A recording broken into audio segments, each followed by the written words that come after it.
Is Arsenal versus West Ham or West Ham versus Arsenal. Monday Night Football. We're doing a watch along tonight. Arsenal got to get a result tonight, haven't they?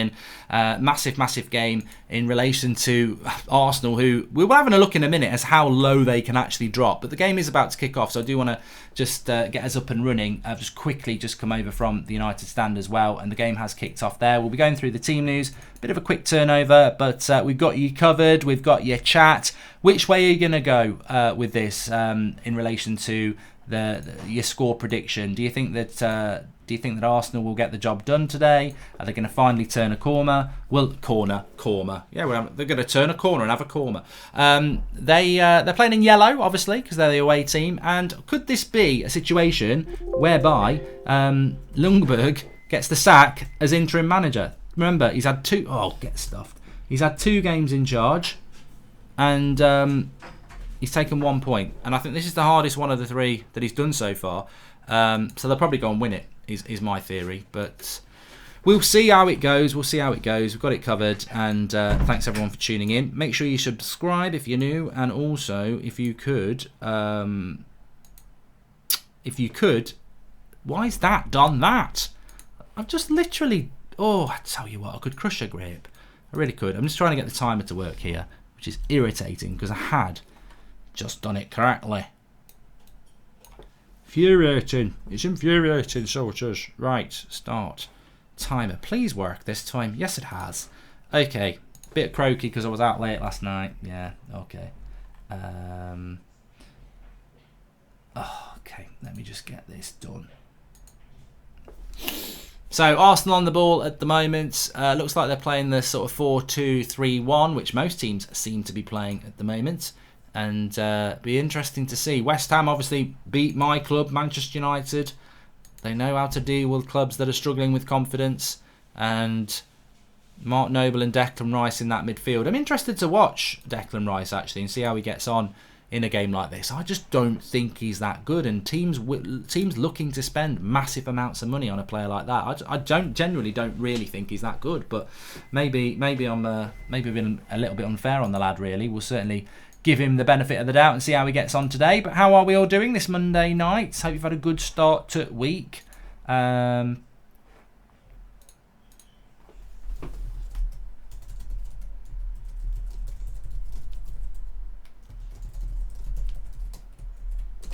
Putting the tweet out. Please do share the video. You can click the share button underneath the video and just share it on Twitter and Facebook. That's literally what I'm doing now. Helps the channel grow, obviously getting more people involved. And make sure if you haven't subscribed, bottom right hand corner, we're close to 106,000. I think we're only 100 subscribers away, so we should hit it tonight if you subscribe, and that number will change because it changes every 1,000 these days. We used to be able to tell you exactly what it was, but YouTube changed their rhythm. Good evening, Mark, says Lion13. Good evening, Lion13. Illa United says Rice is crap. Is it just me, or is the West Ham pitch tiny, says Thomas William? I think it's the camera angle they have at that particular football ground. I don't think it's tiny. It's just a rubbish camera angle. I don't like it. I'm quite snobby. I'm quite particular about the camera angles, and I hate crap camera angles. And I think that the London Stadium, or whatever it's called, or as I call it, the stadium, the way they had the Olympics, it ain't the best. But let me just say this to you. Arsenal are currently in 11th place. If West Ham were to beat them, they don't go above them unless they beat them 3-0. But 11th place for Arsenal, that's where they are. They could go as high as 7th if they were to win today. 8th, because Spurs would be above them on goal difference. Arsenal desperately need a win. If you look at the race for top 4, they're 18 points behind Leicester at the moment, and they are 9 points behind Chelsea. If they were to win, 6 points becomes doable. As bad as Arsenal are, it does become doable. Team news for you, just in case you're not sure. West Ham have got a lad called Martin in goal. Fredericks, Balbuna, Ogbonna, Cresswell, Snodgrass, Noble, Rise, Fornells, Felipe Anderson and Antonio. No place for Haller. He's on the bench. Arsenal have gone with Leno, Maitland-Niles, Chambers, Papadopoulos, Tierney, Xhaka, Torreira, Pepe, Ozil, Martinelli and Aubameyang. So no place for Lacazette, who is on the bench himself. Ozil plays again. I thought he was terrible against Brighton, but he plays again. Obviously, Ljungberg likes Ozil. Pepe starts, having not started before. Antonio's got a chance here, and he balloons it over the bar. And I tell you what, I thought that was a good chance. That were a good chance. But Martinelli starting for Arsenal, I think, is interesting, and I think they've made the right decision with Tierney playing. Very important. I think he's got such a good delivery. I would have played him over Kolasinac. I probably would have played Guendouzi over Xhaka, but obviously he has his favourites. But no place for David Luiz. He's brought in Chambers. So there you go. We're all up to date. Thanks everybody. Felipe Anderson's a good player. Yeah, I do like Felipe Anderson actually. I admit I do like him. But that was a good chance for West Ham, and I don't think they'll get loads of chances.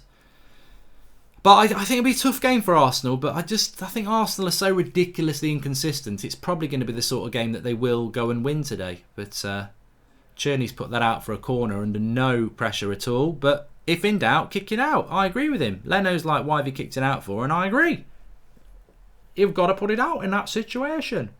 Samuel Habperon says, I'm forever blowing bubbles. Doesn't mean he's got hold of the Michael Jackson's Monkey and doing silly things. It is the song that West Ham fans sing.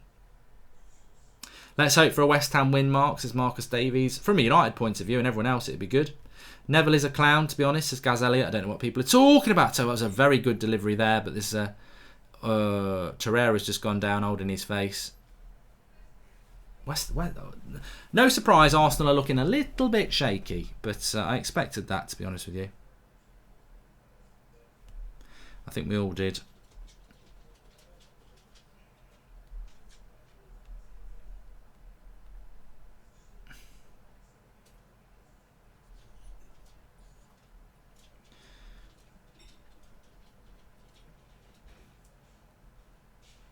Oh. Okay.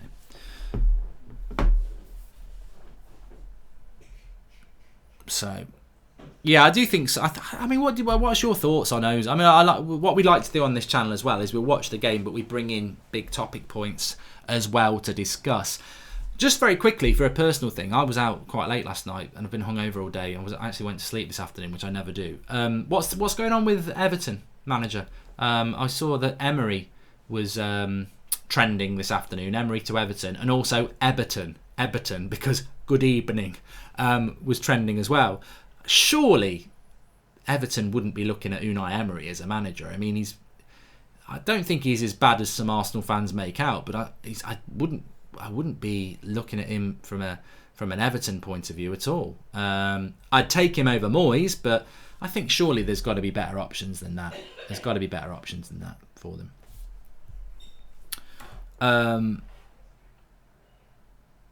Kahu says he's from Malta, and good Everton, says Rio B.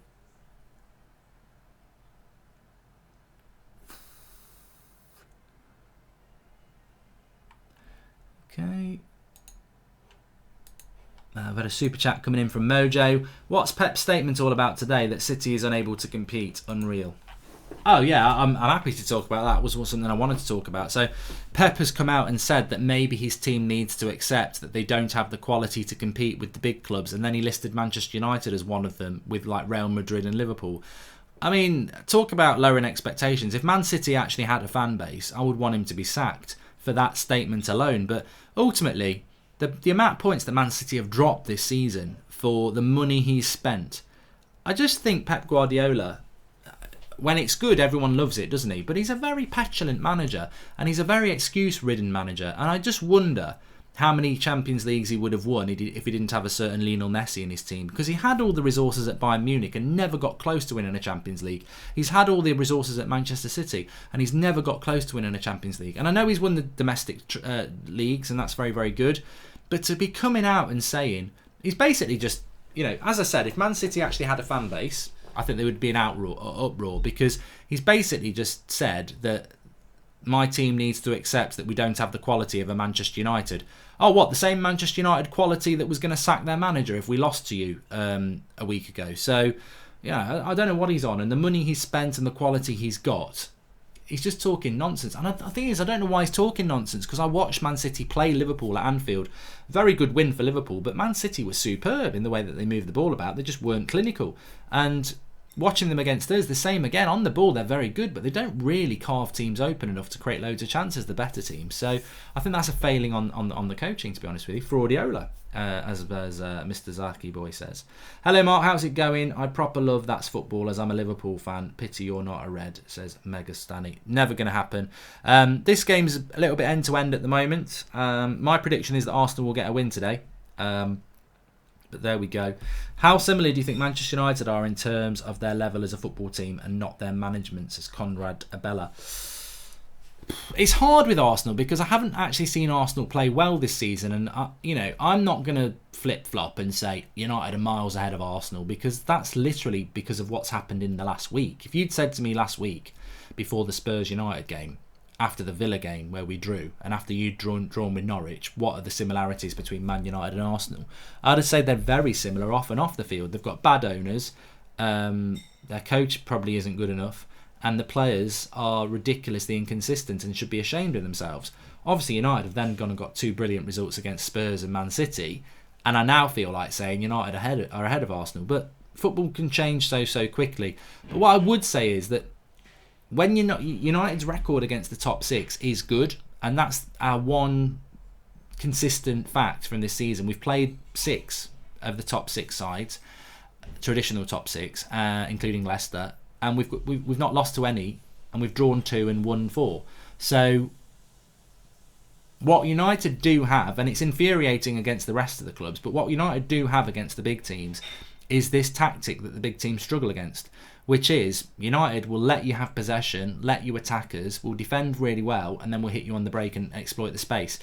Arsenal don't really seem to have a game plan to me, and I think that's the difference. It doesn't work all the time with United, of course, but Arsenal don't seem to have a very definitive way of playing, and I think a lot of that comes down to the fact that they change the way that they're playing a lot, and they change their team a lot. Ericsson or James Rodriguez in the attacking midfielder role at United, as Mark W. See, I'd go James Rodriguez because I'm a big fan of James Rodriguez, but I don't see that happening. Martinelli reminds me of Van Nistelrooy with the ball. I think he will be a top striker, but it's Arsenal. Depends on what they do with him, since fitness and Richard Rathgrass. I mean, Arsenal have got some very good young players coming through. I like that Saka. I don't know whether he's been injured or they just don't want to play him at the moment, but I do like that Saka, and there's no doubting, like you say, that Martinelli looks very, very good, and I'm sure there's an argument to be had who's the better player, Martinelli or Mason Greenwood. I think they're very, very different, but they have got some good players, Arsenal. I do think that Kieran Tierney has adapted quite well to the Premier League, and he will be a good player, but it's going to be interesting, of course, and we got you covered. So make sure you subscribe if you're new, bottom right hand corner, and also you can what else can you do? Share the video. So West Ham, it's a very equal game so far, very equal. And let's not forget, we are sort of there is still that scenario from about 14th to 5th, where a couple of wins you can go from. I mean, West Ham themselves were up near the top 6, then they lost a few games and they're down near the bottom 6, and it's that sort of a league, but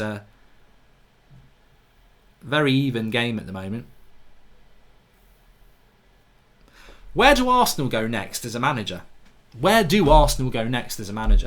I think that if you look at the Brendan Rodgers situation, I think, speaking to some Arsenal fans, they felt that his release clause was there and they could go and get him, and they felt that Brendan Rodgers would come to Arsenal because he'd said similar things before about Celtic and not leaving Celtic, and he went to Leicester. So I think there was a feeling with some Arsenal fans that they could get Brendan Rodgers, and then he goes and signs a long-term contract, and Leicester are doing fantastic. I mean, Leicester, let's be honest, and they won't do it, but they're the only real threat to Liverpool's first title in 30 years.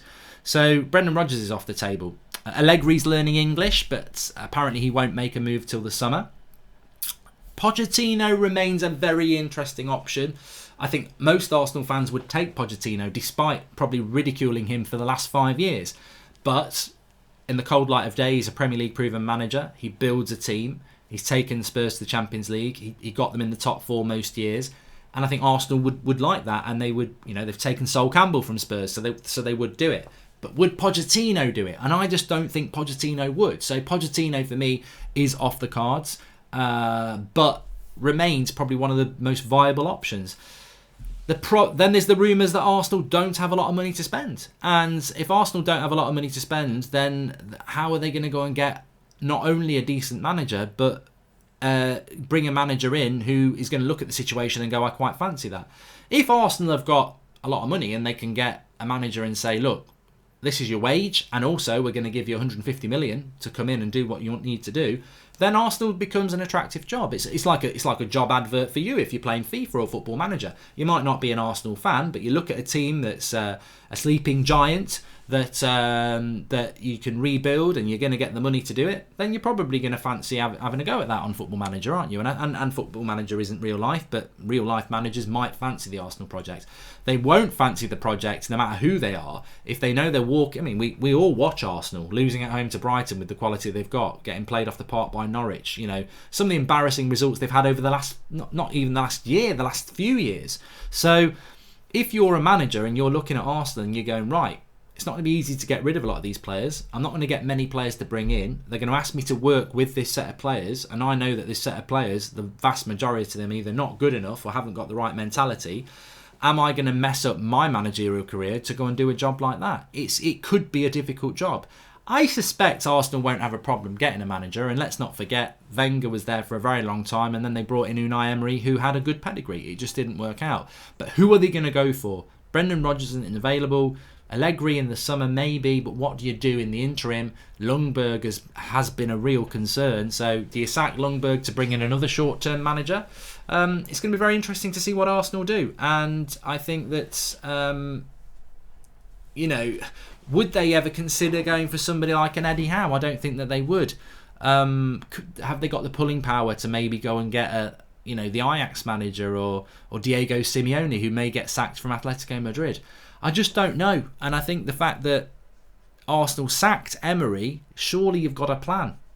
But United sacked Mourinho, and our plan was an interim manager, and it worked really well. Maybe their plan was to do it the same, and it's just not worked very well. It's going to be very interesting. Mark, unfortunately, I don't think Mason is ready yet, says Fitness Unscripted. And Eric Caligula, Matt, thanks for the contribution, Matt Rush. Southgate to Arsenal after the Euros, says Arturo Venegas. Interesting. Very interesting. Eric Caligula says Martinelli is only 17 years of age. There you go. And if I was an Arsenal fan, I would want someone who is pragmatic. They never had issues attacking. They need a ruthless and arrogant manager, says Fitness Unscripted Sharath Kamath. I tell you what, I never understood why some Arsenal fans wanted Mourinho. But having watched Arsenal's, I don't normally watch a lot of Arsenal, but I was away at Centre Parks and I watched the Arsenal game against Norwich, and then we watched it together against Brighton, and then I've watched this one. And having watched Arsenal, they are really spineless, and we all know that, Jelly Babies FC. So I can see why they wanted Mourinho. They would have had to sacrifice good football, but I can see why they wanted Mourinho. And I think, could they get a Diego Simeone? I don't think they could, but actually probably would do quite well there. But would they be happy with the style of football? Mourinho would have been good for Arsenal, says Ghost 777. And how much would Bruno Fernandes cost after signing his new contract, says Reactions. I still think 60 million would get Bruno Fernandes, and it would have got him in the summer as well. What you've got to remember about Sporting Lisbon is they're not a footballing superpower in relation to money. I think their biggest ever transfer fee was William Carvalho, and it was about 40 million. So, yeah, they take 60. They take 60, but I don't see United doing anything.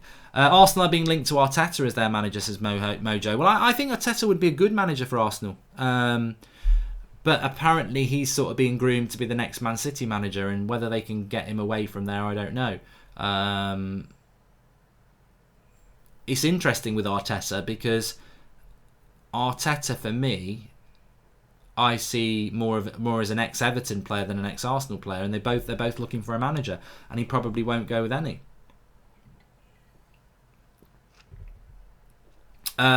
Jordan Sibley says, "Hi Mark, care to touch on all the racist and homophobic actions this week by some football fans?" I don't know whether it's getting worse or it's just that we're getting better at scrutinising it because I can't believe that that lad or man, let's not call him a lad, he's a grown man, with the United game, good cross coming in there, United get rid West Ham get rid of it, but Arsenal doing quite well at the moment, just pushing forward. I'll come back to that. But the Man City fan who did the monkey gesture has come out and said he knows he's not a racist. He was simply putting his hands in his pocket. Like at no point when you watch that clip is he going to put his hands in his pocket. He's doing a monkey gesture, and I think it's really sad that grown man has not taken the opportunity to put his hands up, like he did put his bloody hands up to do the monkey chant, and said, "Yeah, I was wrong. It was stupid. I need to educate myself." And I think people would still be very angry with the man, but homophobia, racism, whatever, some people are it. And whether you describe it as an illness or whatever, if they are it, what do? You chuck them in prison forever? That's not the way sentencing works for those sort of offences. So education's very important. But if this guy cannot even acknowledge that he did it, and he's trying to make... I'm not even going to do the gesture myself because I think it would be wrong. But he's basically doing like a monkey gesture and then saying, "I was trying to put my hands in my pocket." And to be honest, that makes it worse to me. And people can say, well, maybe he was putting his hands in his pocket. So at the point where there's a United player near him and he's angry, do you want to believe he's putting his hands in his pocket, or do you want to believe he's making a monkey gesture because it looks like he's doing a monkey gesture and he's angry? I think we all know, and you make your own mind up, whatever he said. Do I think it's a problem in football? Yes, I do. Do I think it's becoming worse? No. I think what's happening is we are quite rightly scrutinising these things a lot more, and I'll guarantee there have been Manchester derbies and North London derbies and National League games for the last few years where these things have been going on. But what we need to do is keep scrutinising them and keep publicising them. And I hope that people who do that sort of thing see what happened in the Manchester derby and see how quickly that was exposed and the reaction to it, and it might hopefully start to educate people to not do it because you're going to have the same scrutiny, you're going to lose your job, etc. So yeah, and the same for the homophobia as well. What a referee to have when desperate for a win, says Fitness Unscripted Sharath Kamath. And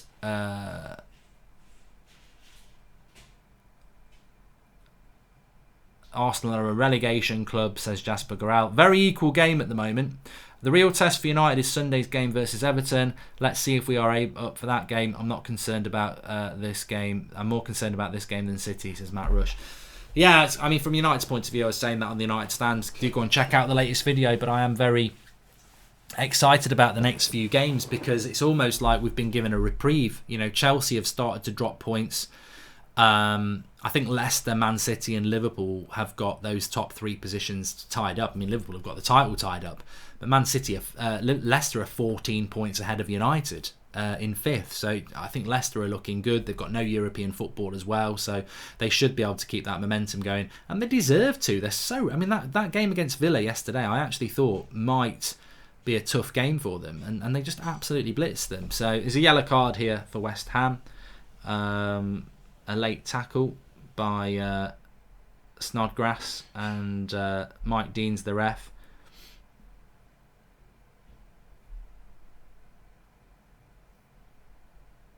I don't know whether he gets the ball. No, it's definitely a yellow card. Fair play. Jamie Carragher mentioned our performance against City was one of the best he's seen against them in years. I must say, I felt a bit of pride for once, says Nick P. Look, I'm not on the United stand here, so I can be a little bit less biased. As a United fan, it was the perfect game for us, and a lot of United fans predicted that we were going to win that game because Man City play the perfect... Ole Gunnar Solskjaer's only got... If you don't follow United a lot, as United fans, we know this. People say, how can United be so good against the top six and so bad against everyone else? Well, this is our worst start to a season in like nearly, 20, 30 years. And yet people are really excited seeing Ollie's at the wheel again.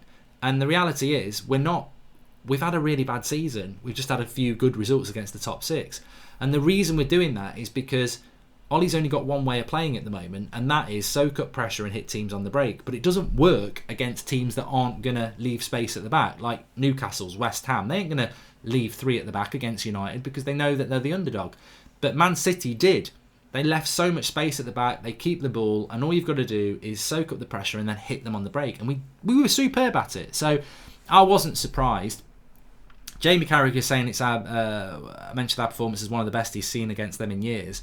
It probably was, because Man City were just so second best and tactically naive.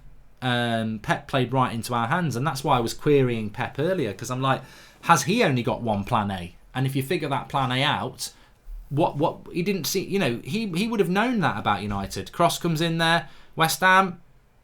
Oh, Leno gets hold of it, don't worry. Is carrying lighters allowed inside the stadiums? I recall a friend of mine was not allowed to carry it at the turnstile at Old Trafford. I wouldn't have thought you can take them in because the smoking and everything is banned anyway. Over 4,000 people watching again. Absolutely superb. Make sure you do subscribe if you're new. Bottom right hand corner. Let me just check actually.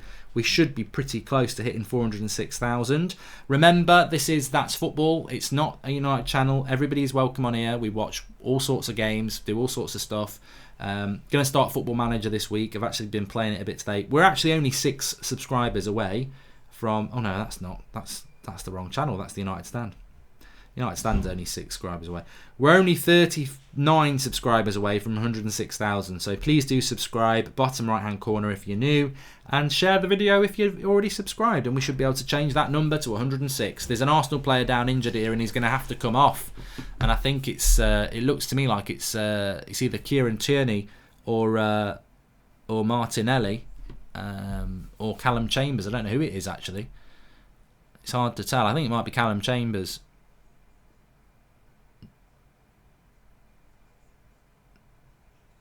Or no, it looks like it's Kieran Tierney. Shoulder. So that's bad news for Arsenal.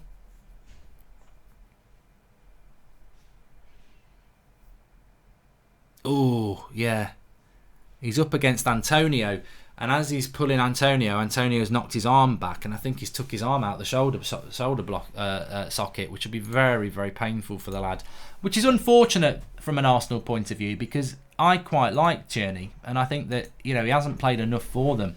And that's just really unlucky.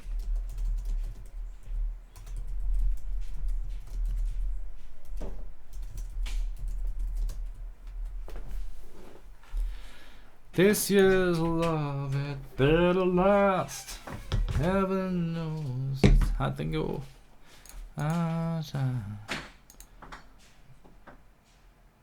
Unlucky for the lad. Think about it this way though, mate. You're going to get your arm put into a sling. Have Christmas off. Although, I hope it's not his wanking arm. Because he'll have to use... Well, it can be good if you use the other hand. Won't be able to play a lot of PlayStation either. You can't play PlayStation one-handed. Just looking on Twitter, a lot of people saying this is one of the worst games of the season so far. There is no quality. I don't think Arsenal will be too bothered as long as they win. Can you please say Willis McKell is a nonce, says Young Thug. Well, I've just read your comment. I'm not going to repeat it. I don't condone that sort of language. There's not been a goal. Don't worry. There's not been a goal. And I think this could be a game. This could be a game that is won by one. So Kolasinac is now coming on. Dropped for this game for Tierney. And after half an hour, Tierney is coming on. Having what looks like he's knocked his shoulder out of socket accidentally in a clash with Antonio. And, that Antonio, he's massive, isn't he? George Ramos says, Mark, whenever I go to a stadium, they always ask me to take my lid off my bottle. Why is this? And why isn't beer allowed in stadiums? You can get a beer down at stadiums in the concourse, which is the bit, as you go into the stadium when you buy all your stuff, that you can have a beer there. The reason they take your bottles off it is I think it's because you can throw your bottle lids, but you can also throw your bottle. And it's funny, I went to watch Villa play Everton a few years ago. And hold on, West Ham are on the attack here. I think they've overplayed that a bit with Noble. Snodgrass, yeah, I don't think they're going to work anything out. Good defensive play by Arsenal there.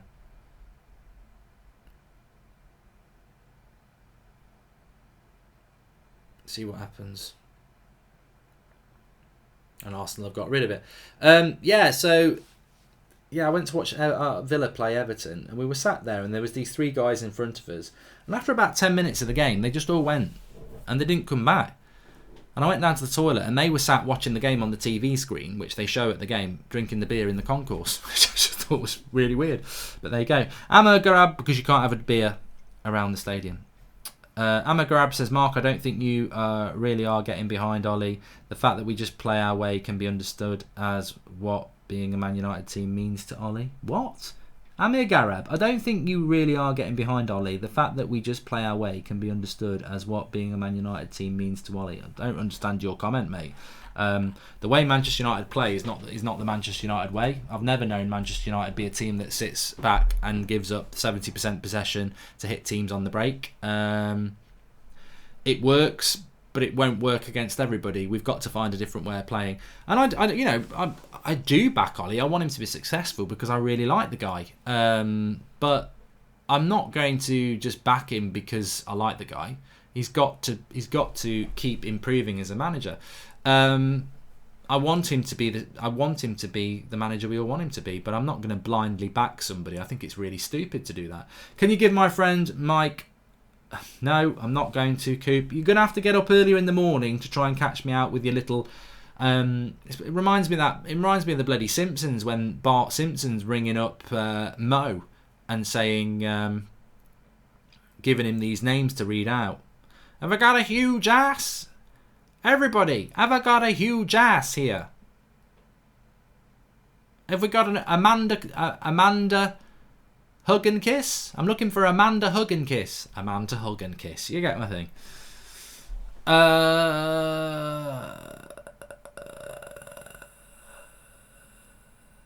Champions League watch along tomorrow, says Bay Area Buggy Boo. I haven't made a decision on that yet. I haven't made the decision on that. I was going to do the 6 o'clock game, but I don't think I can now, which is Salzburg Liverpool.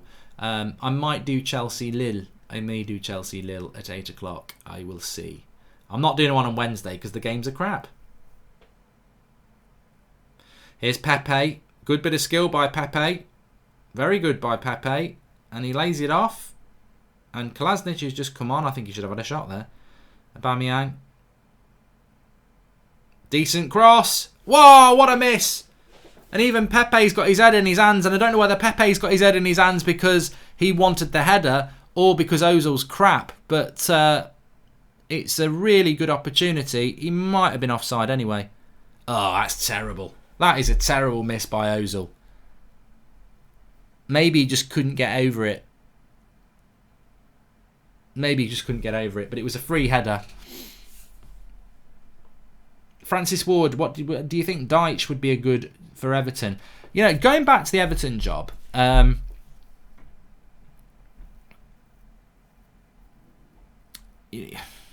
how's the head, Mark? Good night last night, says Killing Will. I tell you what, I'm getting better, but I tell you what, because it makes me feel cold thinking about it. Here's Antonio.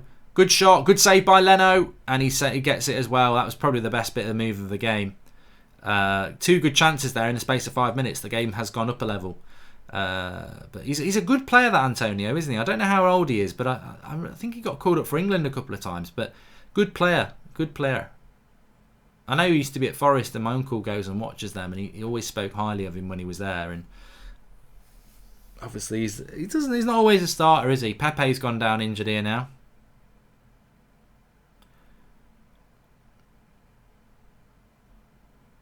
Holding his knee.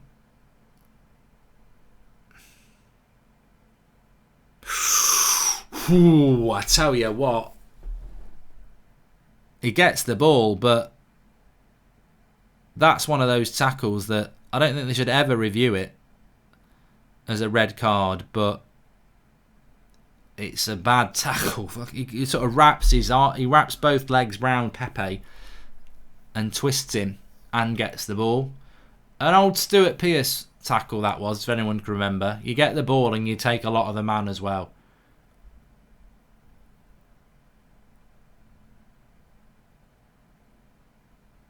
Mikel Newt says it should be a red. I think in the modern game you're probably quite right. I'm just old school. I think those sort of tackles are... It's sad that they've gone out of the game. But then again, if he ends up with a cruciate ligament injury, you need to take it out of the game, don't you? So hopefully it's just a strong tackle. But he definitely gets the ball.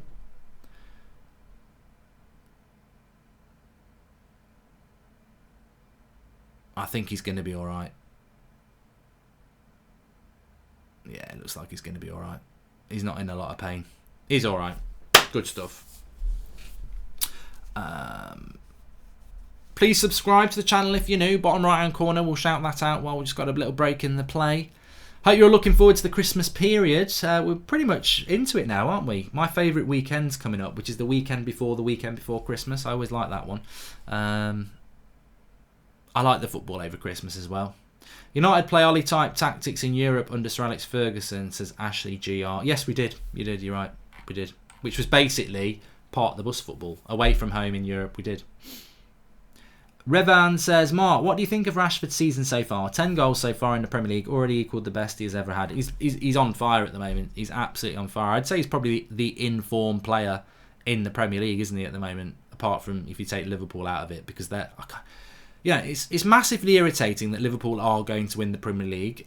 I predicted it on this channel before a ball had been kicked. And you know when they're winning it now, everyone goes, wow, it's not hard to predict Liverpool were going to win the league. I tell you what, Liverpool fans weren't predicting they were going to win the league before the season started. And the vast majority of you lot were like, nah, Man City will win it. And I was like, oh, you know, Liverpool haven't bought anybody, they're not going to win the league. And I said, I think they'll win the league. And I was right. And they're going to win it. But on top of that, not only are they going to win it, they've won every game apart from one that they drew. I mean, that record is unbelievable. If they go and win the league and they're invincibles and they nearly win every single game, they'll have to be the best Premier League side ever. Because, like, stats don't lie. We need them to start losing a few games because I don't think they are the best Premier League side ever. I think that United have had two better than Liverpool, but statistically at the moment they're ridiculous, absolutely ridiculous.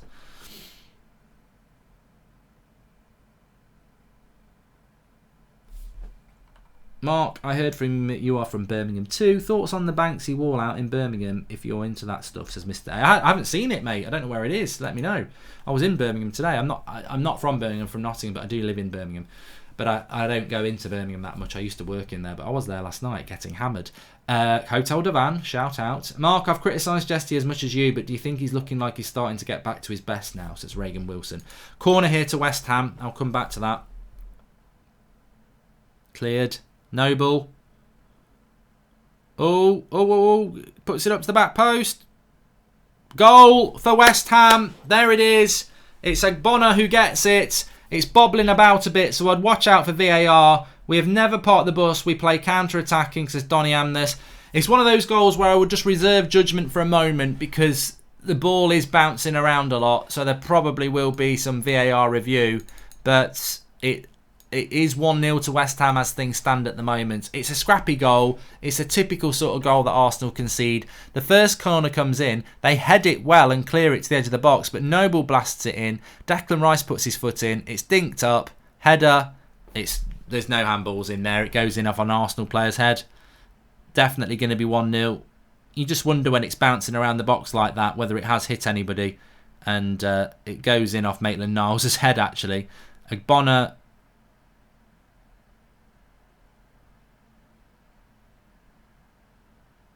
No, it won't be a goal. Like Bonner hits it with his hand. His upper arm. There's no way that's going to give in. Why has he celebrated that? Does he not know the bloody rules? It's not going to be a goal. Unless he shouldered it. Well, that should be a goal. That should be a goal. As a United fan, if that isn't his shoulder, like we've had this twice.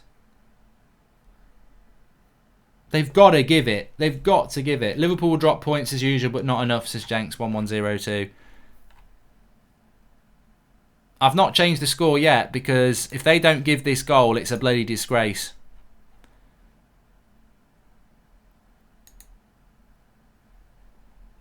What was the game? Sheffield United, we had it.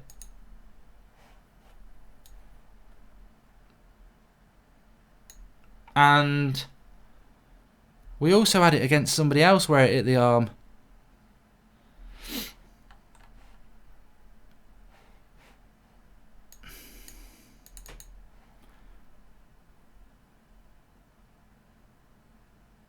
He's giving it. Fair play. I think that's absolutely spot on. You know what?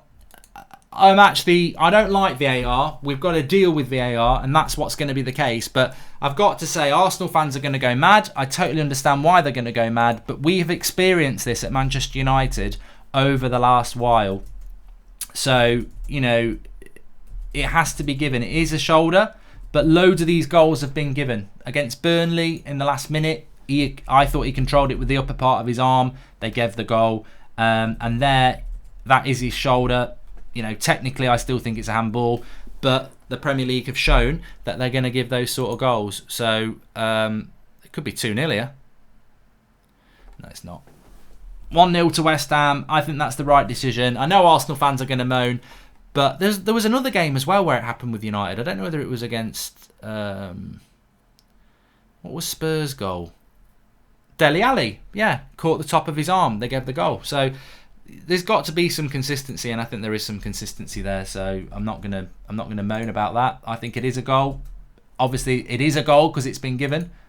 But it'd be interesting to see what people are saying in the comments, because I know Arsenal fans are going to go absolutely mad. But you need to be watching other games of football, people, because this is what happens. They do get given, and we struggle for consistency. And use logic here. He can't generate so much with his arm. It's the harder part of his shoulder and a little bit of his head, says Fitness and Richard Carras.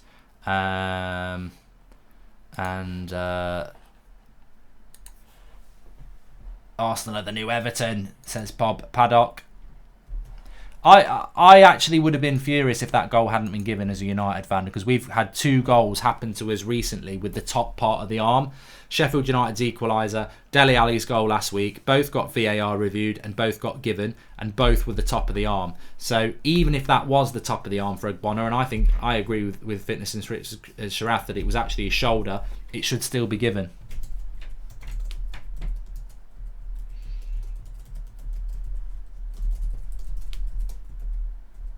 But I don't think Arsenal fans will be happy about it. Well, maybe they will be, because again, what I would say as an Arsenal fan, you've got to look at your defence on that again. Yet again, it's your players. It's your players, isn't it?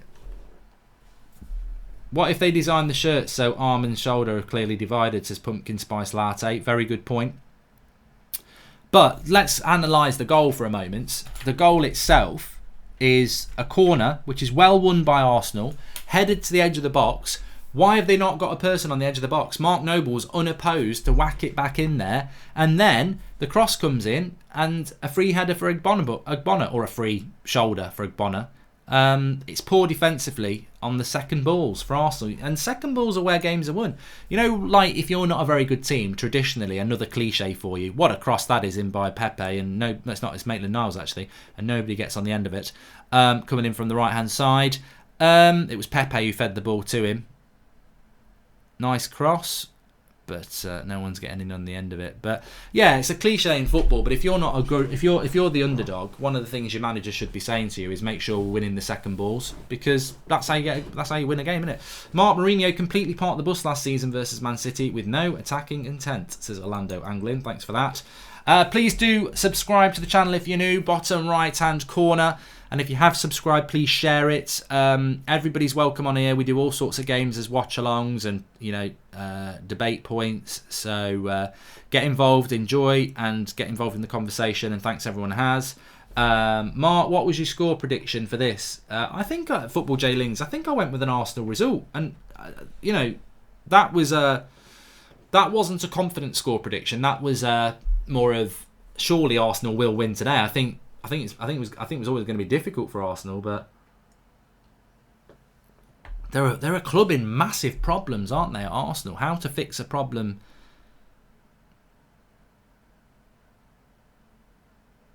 like Arsenal? They've just got no. They are similar to United in some ways, but they're worse. Like, where's their leader at Arsenal? Where, they don't win the second balls.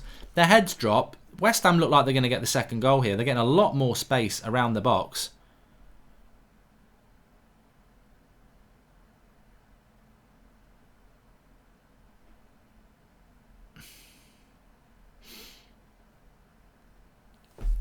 Mark, did you hear that Sky Sports are saying Unai Emery has been approached by Everton for the Everton manager's job, says Joel Morris. Yeah, we were talking about that, Joel. And, just very quickly on Everton, because we're nearly at half-time. I would be very disappointed if a Sean Dyche or an Eddie Howe didn't get the Everton job. Surely, as young British managers, there's no real British managers in the top 6 anymore, is there, apart from Brendan Rodgers now? And good run by Aubameyang, terrible shot. But it's like, what more can they do? They've done their apprenticeship. They're in the Premier League. They're keeping teams in the Premier League with limited resources, underdogs most of the games they play, and they're firmly in the Premier. They're firmly in there. Should there have been a penalty off the ball here? No, definitely not. If Pepe came to United instead of Arsenal, do you think he'd be performing the same? Adrian Gorchia. I refuse to say Pepe is a flop. I just think it's funny that people do it to wind Arsenal fans up. He's, every time I watch him, he still looks like Arsenal's most dangerous player. He's not had the run of goals or assists that I thought he would have, but I still think there is a good player in there. It's just not working out for him. Brendan Rodgers is Irish, says Jason SRFC. I said British. He's Northern Irish, isn't he? And I'm not getting into that debate, but some people from Northern Ireland do class themselves as British, and he's Northern Irish, so that's why I said British. Howe doesn't want the Everton job. He firmly turned it down, says Ryan Edwards. Well, there you go. I wasn't aware of that, so that's fair enough. If they want to turn him down, that's fine. But if I was Eddie Howe, I would say you should be taking that job. And Mark, if you was manager of this Arsenal team on Footy Manager, what would you do first? That'd be an interesting. Football Manager thing to do, actually, wouldn't it?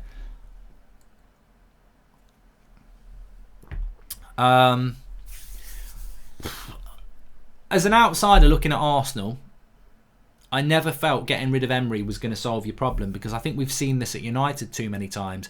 Your playing squad is one of your biggest problems, and your owners is one of your biggest problems, and that's the same with United. If you haven't got the financial backing, you've got to work with the players that you've got, and your players that you've got at Arsenal aren't good enough.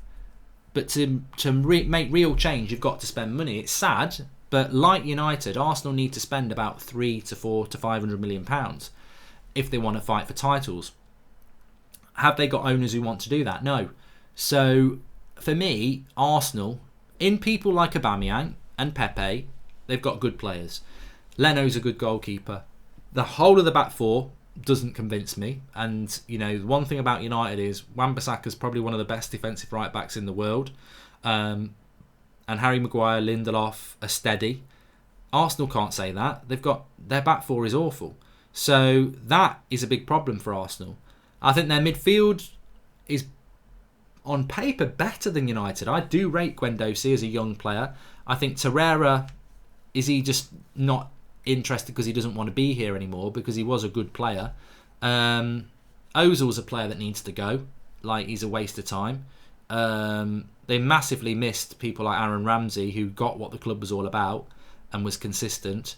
So for me, it's the midfield and the defence that Arsenal need to work on, and that's what I would. I'm tempted. You've got me tempted to do an Arsenal Football Manager career mode. Actually, I think it would be a good one to do. And obviously, as a United fan, I should do United, but I am tempted to do an Arsenal career mode, because I think it would be very interesting as an exercise to sort of go live and do it all together. So maybe we should do that. Let me know in the live comments, because I am going to start a Football Manager career mode this week. I've downloaded it today. And I normally like to do it as a lower league club, but a lot of people saying do a Premier League club. But yeah, maybe I was going to do United, but maybe do Arsenal. Send Jones to Arsenal. He'll fit in, says Ashley McGimpsey. And would you rather wear a Liverpool shirt for a month or eat a sandwich with DT's beard in it? Ugh. I'm not doing any. What's the alternative?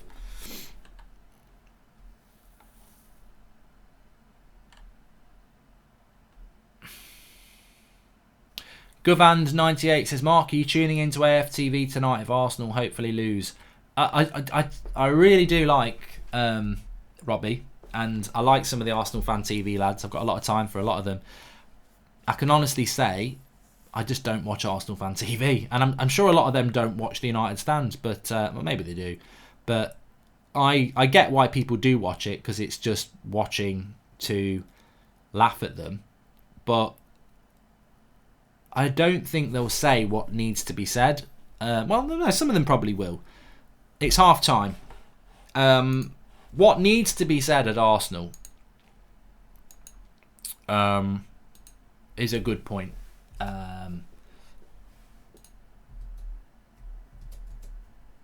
Arsenal will play in relegation, says Milano Milan.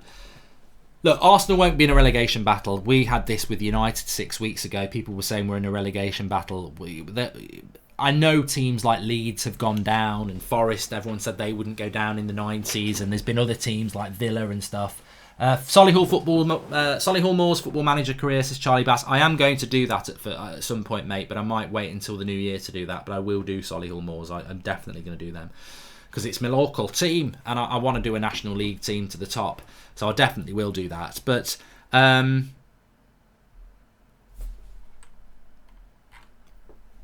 as somebody looking at the problems at Arsenal, what do you think? Let's get some of your comments on this, because some of you will be Arsenal fans, but the vast majority of you won't be. It's 1-0 at half-time to West Ham, but there's a bigger problem at Arsenal. And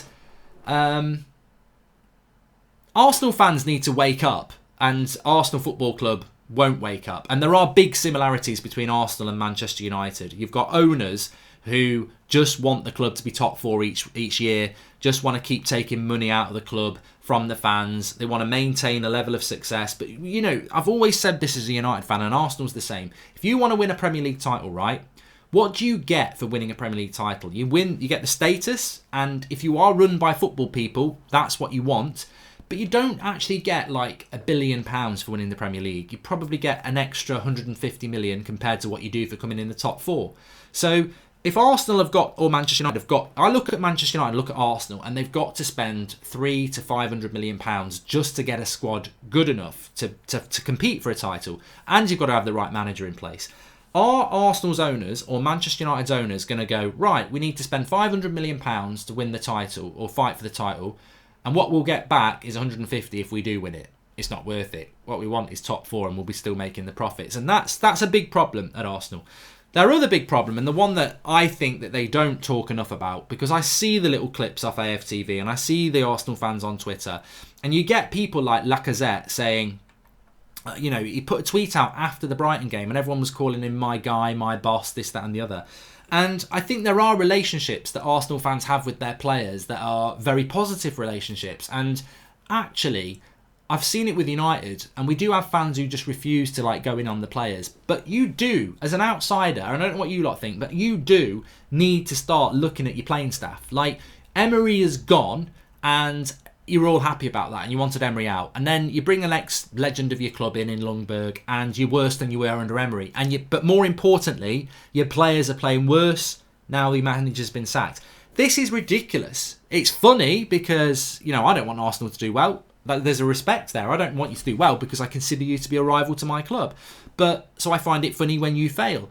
But look at Everton with Duncan Ferguson. They sacked the manager. They've got Chelsea, one of the informed teams of the season. They sack their manager. Chelsea come and play them. They have like 80% possession, but Everton win 3-1 on let's win the second balls, let's fight for the shirt, let's give 100%. We might not be as good as them, but we're going to put some pride back into this shirt. We're going to bounce. we're going to bounce. Mourinho did it at Spurs. They were really struggling. He's gone in there. And apart from the United game, which he probably just got wrapped up in the emotion and tried to attack us, which he never did. He made a big mistake. But then the game after, they go and win. They smash, was it, I don't know, Burnley, somebody 6-0 or something like that?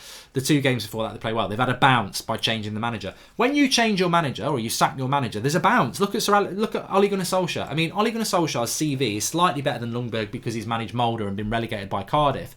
But he didn't really have a CV. He comes in, we can't stop winning for 3 months. Arsenal sacked their manager. They've got 3 games that really should be winnable. Norwich away, Brighton at home, West Ham away. And you're looking at the moment like you're going to take 1 point from 9. You're worse than you were with Emery. And that's where you've got to look. It's your players. And I'm sure some Arsenal fans will still be going, oh, Ljungberg's the wrong one. Ljungberg out. Look at you. I'm a rival fan looking at Arsenal. Your problem is your players. But your problem is you don't want to go in on your players because you like your players, because some of your players interact with you. Some of your players, there's a relationship there and you like your players. And I think those players are mugging you off. I think they are. Like, you're like, oh, he's all right. I like him.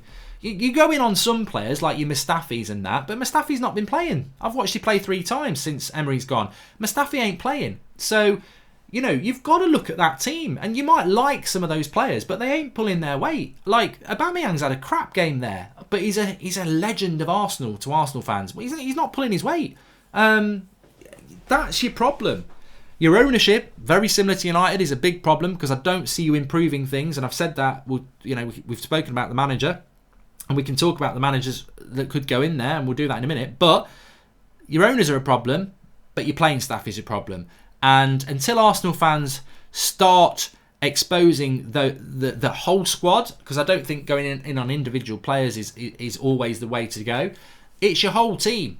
There's no leaders there. There's no one stepping up to the plate. And even if you're an Arsenal fan and you love Torreira or you love Aubameyang or you love Pepe or whatever like that, I don't see any of those players grabbing hold of that team and being like, this isn't good enough. You have nobody to do that. There is no leader in your team. And none of them can be asked. And I think Ozil's the biggest joke of the lot. How much is he on? £360,000 a week or something like that at Arsenal. He was invisible against Brighton and he's been invisible again. A dreadful player. And this is the problem Arsenal have got. You need to look at your playing staff and you need to stop pretending that changing your manager is going to change anything. Your players are weak. They don't win the second balls. They don't communicate. And teams like West Ham and Brighton and Norwich, who will live off adrenaline and fight for each other because they haven't got the quality players you've got, they're picking up the points against you. Dele Alli bossed that West Ham team a couple of weeks ago. Ozil, 350 grand a week, nowhere to be seen, says Jordan Such. Absolutely spot on. Arsenal are shocking, says Abe. Top level analysing, Mark, says Samuel Happening. I don't even think it's top level. I love doing this channel and I love interacting with you lot because I'm a Manchester United fan. When I'm doing the United stand, I'm passionately talking about United, and you do go into grooves of favouritism. I love Martial. I like Rashford. But what I did do last season, and this is what Arsenal fans need to do, I said, look, I love Anthony Martial. He's my favourite player. I like Marcus Rashford, but they're shit at the moment, and they should be ashamed of themselves. I said that even though I like them. And they probably saw it on social media and were like, that Goldbridge is a dickhead. But actually, I'm not saying it because I dislike them. I'm saying it because I want the best for my club. And if players are going to have a problem with that, we'll have a problem with it. Because ultimately, I want United to be good. And if you can't see that as a fan, I'm digging you out because you're not doing enough in the shirt, tough. I'm not going to maintain relationships with players who are shit for my club. But I think Arsenal fans subconsciously or consciously do that. They don't want to be critical of the players that they like, but they're all part of the problem at that club. But it also, the reason I like doing this channel is because this isn't my club we're watching here, we're just watching a game. But rival fans are so good at seeing the problems of other clubs. Like when Mourinho was our manager and some United fans were like, Mourinho in, and every fan I'm talking to of Arsenal and Liverpool are like, yeah, Mourinho in. And I hope you keep Fellaini as well. And as a United fan, I never liked Fellaini and I never wanted him, but I had a lot of arguments with United fans who used to give me a lot of abuse about it, saying, oh, at least he runs through brick walls. And I'd be like, rival fans don't want him and they want us to keep him. That's your biggest hint that he's not good enough. And it's the same with the manager. A lot of rival fans last week were saying, I really hope you keep Solskjaer, because they knew he wasn't good enough. He might be able to change it around. But yeah, I can look at that Arsenal problem like most of you can and go, that playing staff is a joke. I cannot believe you sack a manager, you have easily winnable games, and you get worse. That to me shows that there is a huge problem with that set of players. Arsenal need Pochettino. He's very available, says Jenks1102. He might not fancy it though. He might not fancy it because of the problems that they've got. Make sure you subscribe to the channel if you're new. Bottom right hand corner. Really good conversation as per usual from everybody, and really enjoying doing these streams and getting involved in this channel. And we are going to start doing Football Manager this week, and I might actually see if I can create a poll whilst we're live and we can vote. You can vote which team I do for Football Manager, because a lot of people are like, "I'll just do United," and I'm like, a lot of people are saying do Arsenal. Be an interesting thing to do. So I'm going to set up a poll and you can all have a vote. In fact, it's going to let me do it, which is great. Okay, football. But yeah, please do subscribe. Bottom right hand corner. It's half time at the moment, and if you have subscribed, please share it. That would be great. Arsenal will be a choice. Manchester United.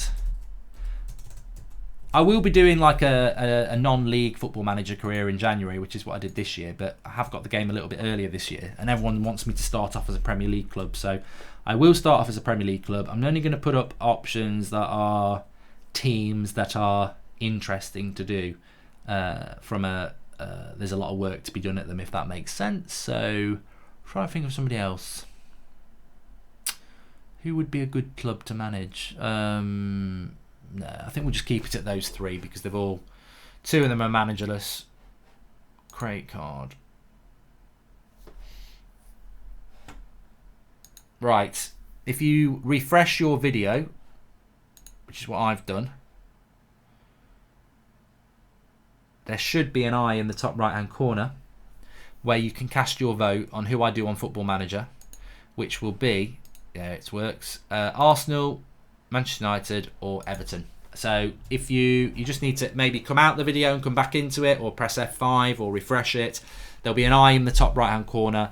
It will say Football Manager, who should I be? You can choose, you can click for Everton, Arsenal or Manchester United, and I'm going to start that this week.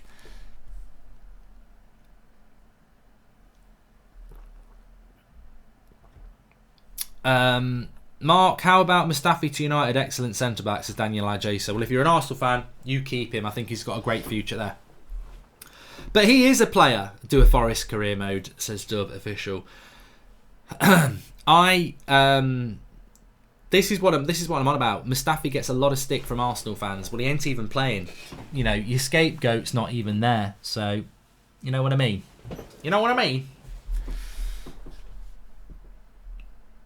And thanks for everyone tuning in tonight. I think we've had a really good show, haven't we? And I was thinking, the funny thing is, I wasn't going to do it. I went out yesterday for the wife's birthday, and we stayed in a really nice hotel. We went out for a meal, and what we normally do is have a few drinks before we go and have the meal, and then we'll go back to the hotel room, and you don't need to know the rest, but we'll watch a film and have a nice sleep as well, because when you get away for the night and you've got kids, especially when you've got young kids, they tend to wake you up and stuff. So having a night where you can get a good night's sleep as well is important. But last night after the meal, we went and met a friend, and the drinks did flow. The conversation was good, and we ended up still drinking in the hotel bar at about 2 o'clock in the morning on a Sunday.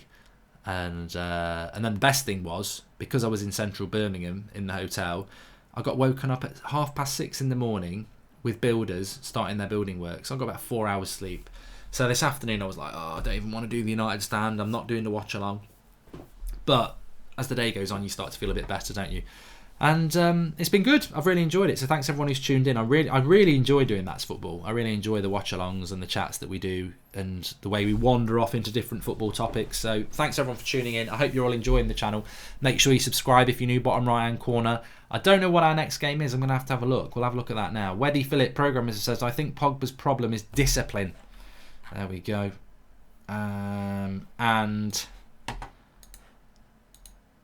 let me just refresh this.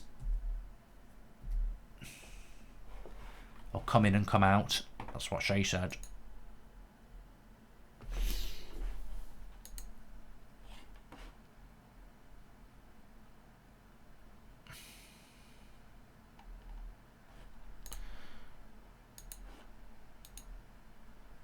So the votes at the moment, we've got 43% have voted Arsenal, 36% have voted Manchester United, and 20% have voted Everton. If you want to vote for who we're going to do our first Football Manager career mode of, you can do that by clicking the eye on the screen. Especially, I don't know how it works if you're on. Let me have a look on mobile. Actually, it does definitely work with an eye in the top right hand corner if you're on the laptop, like I am. But I don't know how it works live.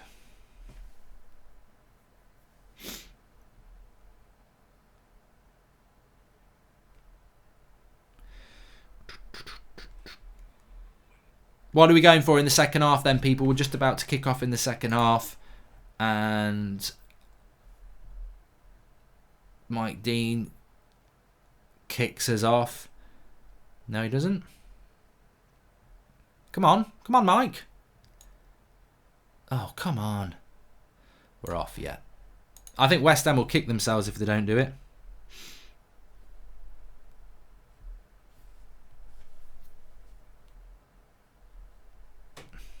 Yeah, if you're on your laptop, if you're on your phone like me, if you just click in the top right hand corner of the screen, an eye will appear.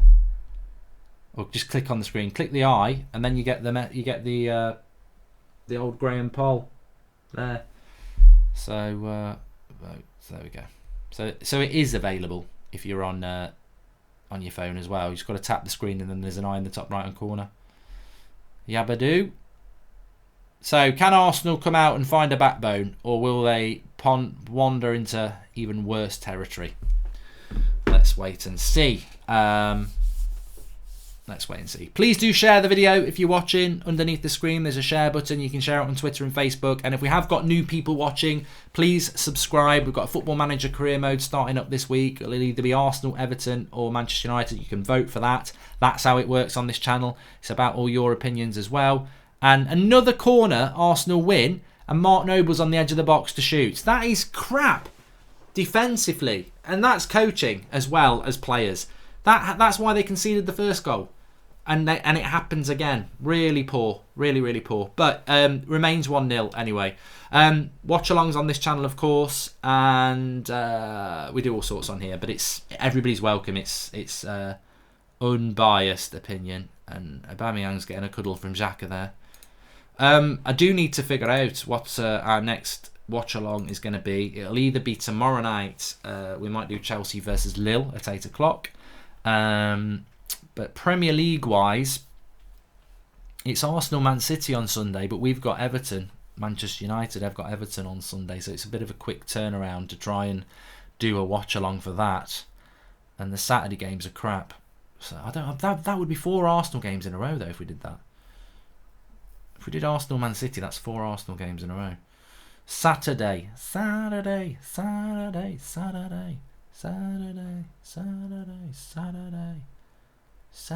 night's alright. Might do the 3 o'clocks on Saturday instead. The following week, Man City Leicester looks good on the 21st. 5:30 kick-off. Or Tottenham Chelsea on the Sunday. Some good stuff coming forward anyway. Anyway, let's get back to the game. Can Arsenal turn it around? They probably will. Owen Dorling, yeah, the timer I've got goes from 0 to 45 minutes. It doesn't do 45 to 90. It'd start after 60 minutes. It'd go 1 minute and 1, so it just doesn't work. So I just start it from 0 for both halves. So we're 3 minutes into the second half, yes.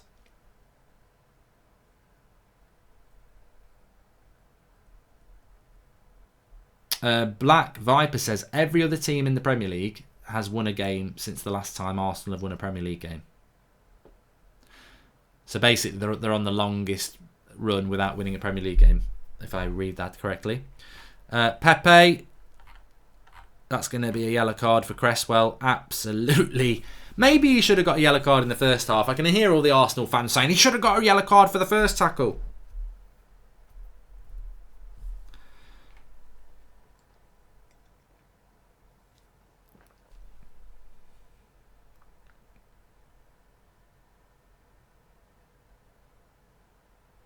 I wonder if they'll VAR read that. Be a bit harsh.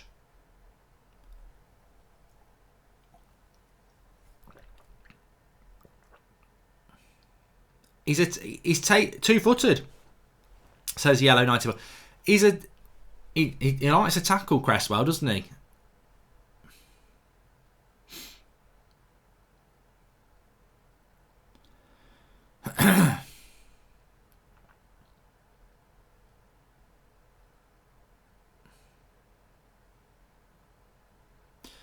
Tasty tackle.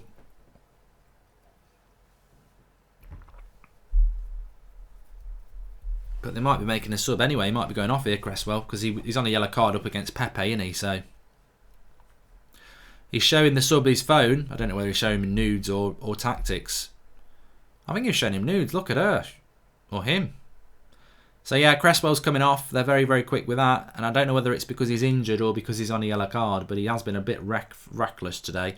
And he's off, Cresswell. And he's walked off. It's almost like it was job done from Cresswell there, wasn't it? It was a bit like, just go on for a little bit and poleaxe Pepe. But Pepe's up, he's all right. And we carry on. We carry on. Ozil on the free kick then. Remember when Ozil used to get loads of assists as well?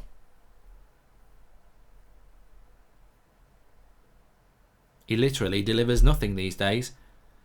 I thought they were going to get on the end of that then.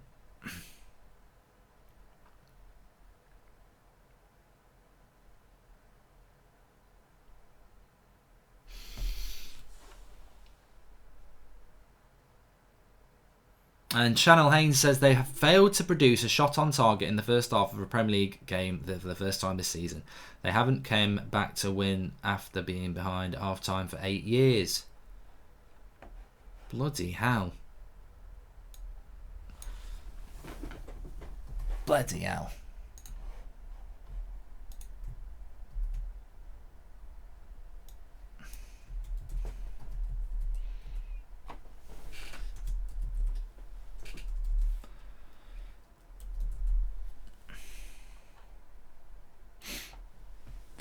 Well, West Ham are still winning a lot of these second balls again.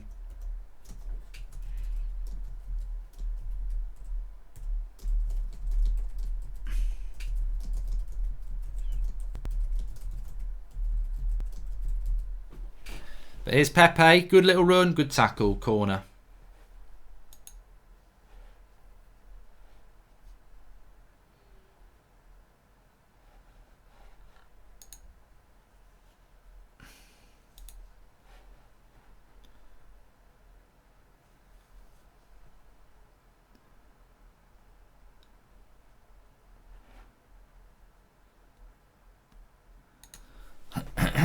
Corner for Arsenal. Cleared by West Ham. Torreira over the bar. Still not a shot on target.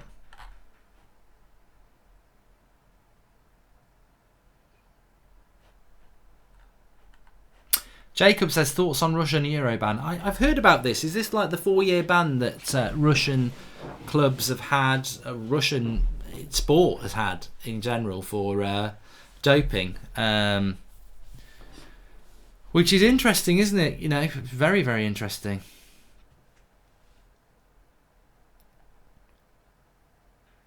If you cheat, you cheat. That's what I would say. If you're a cheat, you're a cheat. I'll tell you what, in fairness to Declan Rice, I think he's done alright tonight. He is playing a mid-table team, but he's done alright.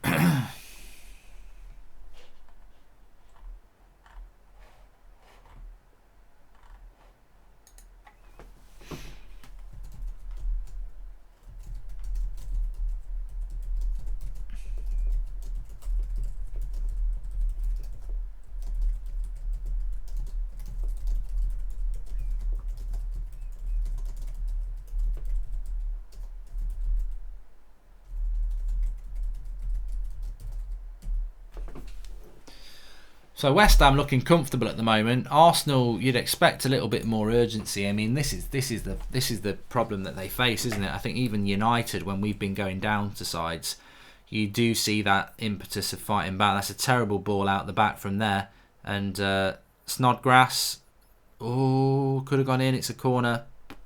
I mean, it's just reminiscent of lazy footballers who are not switched on, passing across the face of the goal here. Don't know who it was who did it. It's a terrible pass to play, and it just invites pressure. Mark, do you like Euro 2020 having 20 host cities? Is Ataro Venegas? Well, the proof will be in the pudding, mate. So we're going to do a lot of Euro watch-alongs on this channel actually next summer. So yeah, I mean, I don't know. I quite like it being in one host nation, to be honest. But look at Russia; it's massive, and the World Cup was brilliant. So you know, the Russian World Cup is probably the same as having it in 20 host cities, isn't it? Really.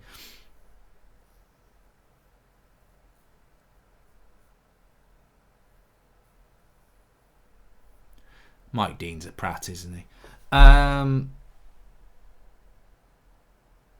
It was Xhaka with the pass, yeah. Figures.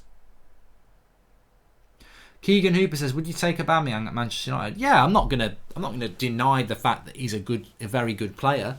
I think he plays for Arsenal like a player that's maybe looking to do. Prediction for Arsenal versus City, says Joshua Kane. Another defeat. I mean, I think Arsenal, you know, this is the thing with Arsenal. I mean, you look at their next few fixtures, you raise a really good point there. Let's just have a look at this. It's scary stuff for Arsenal, I'm telling you. It's scary stuff because they're not through in their group, are they? And they've got Standard Liège on Thursday. Then they've got Man City at home in the league. Then they've got Everton away. Then they've got Bournemouth away, and then they've got Chelsea at home. I mean, they could effectively lose every one of those games. Like, I'm sure they're going to find a win at some point, but their top four hopes are pretty much dead and buried. I just hope United, from a United point of view, we can go and win a load of games and get way ahead of them, because I've got a bet on with Robbie that we'll finish above them, and I never thought we were going to do it. So it'd be great.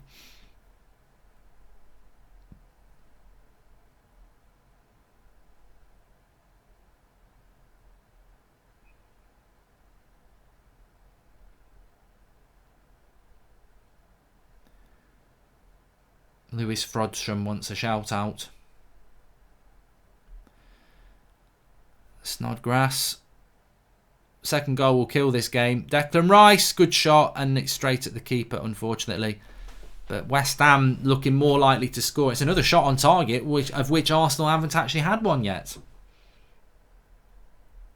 I've answered the Aubameyang question, Keegan Hooper.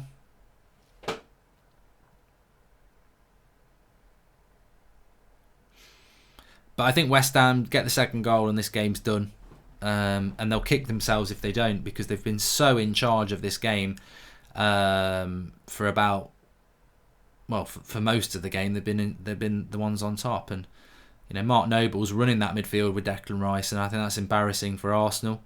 Their back four has looked terrified yet again, and Ozil's just not been the player to.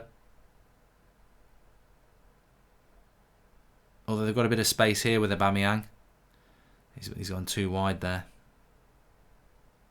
Really weird cross as well. Almost a petulant cross from him there. Arsenal are really crap, says Marky. Yeah, they are a bit crap. You're right. Subscribe if you're new. Bottom right hand corner. I'll try and build up this channel. Everybody's welcome on here. That's football. Just watch all sorts of football. Basically, it's watching the games I watch when I don't watch United, and I do watch a lot of football, and I'm sure a lot of you do as well, and that's what That's Football's about, really. It's just for everybody to get involved in the conversation, and you know, it doesn't stop at the club that you support, although we might have Arsenal and West Ham fans watching, which you're more than welcome, but fans of all clubs are welcome. Get in the conversation, and subscribe. Bottom right hand corner. But it's Anderson coming away here. He's been a little bit quiet in this game so far, and he shoots.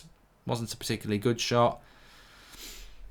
It feels like there's a second goal coming for West Ham. Arsenal will be very lucky to get something out of this game, because they've been very bad again. And another good cross, and it ends up in the hands of Leno.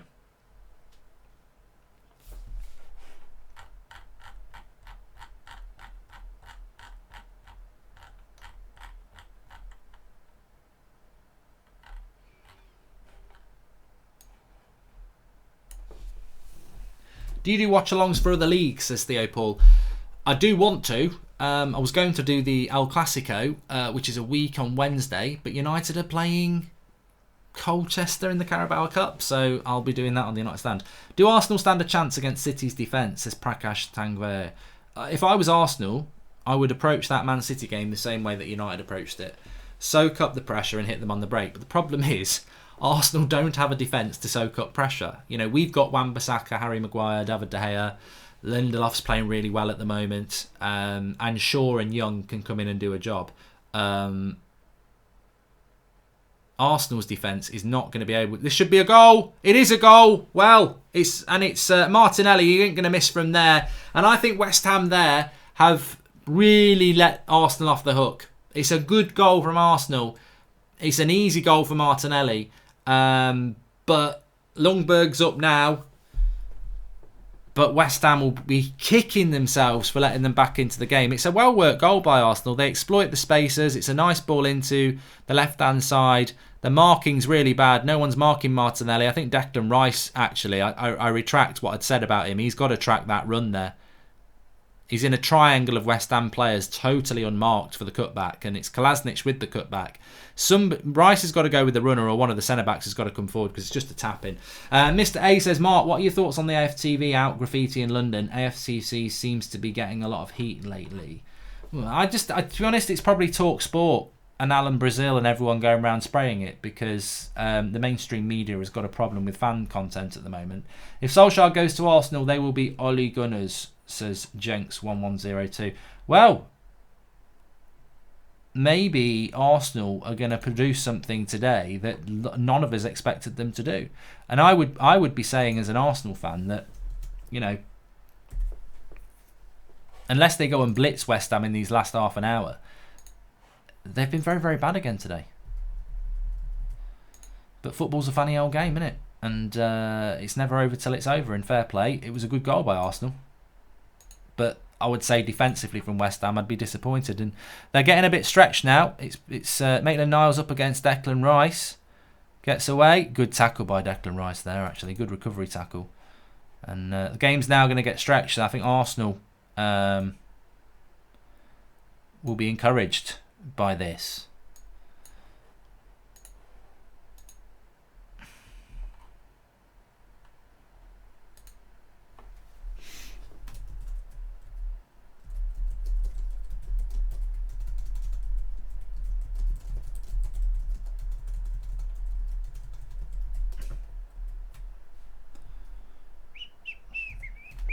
And they're carving West Ham open at the moment. Ozil's wasted that opportunity a bit, really.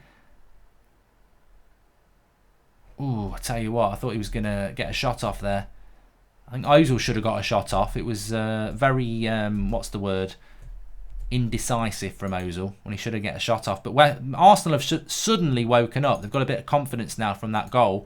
And West Ham, I really felt West Ham were going to get the second goal, and if they got the second goal, I think the game was over. But at the moment, West Ham are now looking like the ragged team they are.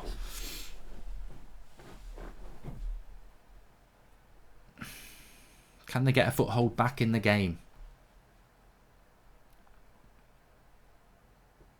Mark, would you rather have Brandon Williams or David Luiz in your back line? Says Jacob Slatcher. I don't get what the issue is with Brandon Williams. Good player. Just a young lad who's got to learn his trade at high-end football. I do think he's a good player. And Xhaka is just there with a Bonner there, who I think might have done his knee.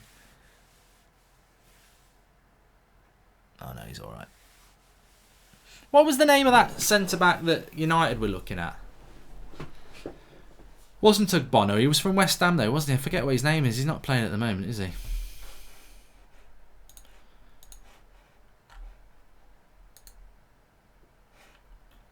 See if he's on their bench. It was Issa Diop, wasn't it? That was it.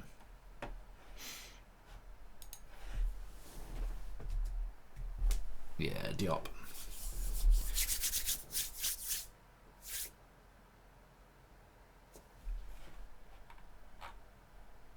West Ham need to see out the next 10 and do a Brighton and nick it at the death, says Matthew Bewley. Yeah, I agree with you, Matthew. I think West Ham, if they can just ride out this little bit of confidence from Arsenal, they can still win the game, but it's whether they've got the confidence themselves. They could have won this game, West Ham. They've got to go and win it again. Still plenty of time to go, 25 minutes.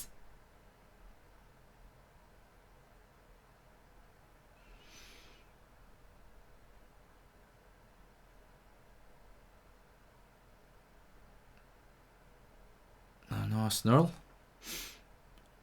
Intrigued.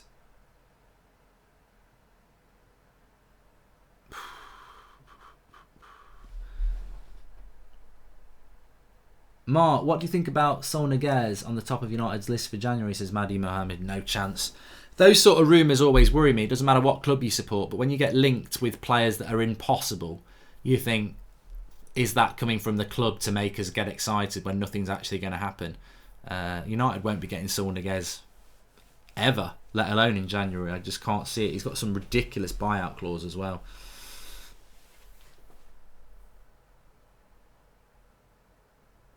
Davor Jovic says Arsenal could genuinely get relegated. They've got a tough run of games coming up. Yeah, Man City at home, Everton and Bournemouth away, and then Chelsea at home, and then United at home.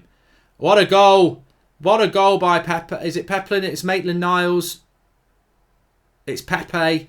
Absolutely superb. Got to say that was absolutely superb.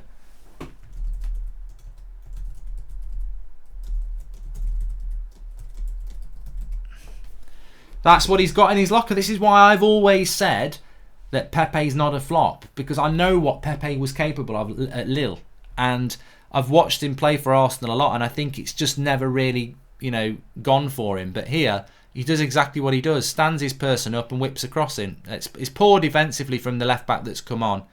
Really crap by the West Ham left-back, but easy for Pep. Well, he's got the ability to do that. He makes it look very easy, but the left-back there for West Ham, they've missed Cresswell going off because he has given him way too much space. But even with the space, you've got to say it's cracking from Pepe. And the Arsenal fans, well, it's a funny old game, football, isn't it? Because they'll have had all their scripts ready to go absolutely mad on the old fan cams and stuff, and they'll be very they'll have to change their mind now. But it's 2-0, 2-1. Arsenal come back. And will it be West Ham now who just fall apart? Or will Arsenal sit back and try and defend the lead? That's probably the worst thing they could do in the circumstances. But again, we've picked another good game to do as a watch along. Make sure you subscribe if you're new. Bottom right hand corner. Bit of quality from Pepe there. That left back for West Ham, he ain't that good. He ain't that good. I'd be going absolutely mad if I was Pellegrini. What are you doing? Masuka, the left back, awful. Both goals pretty poor defensively from West Ham, but you sort of expect that, I suppose. You sort of expect that from West Ham, but can they get back into it?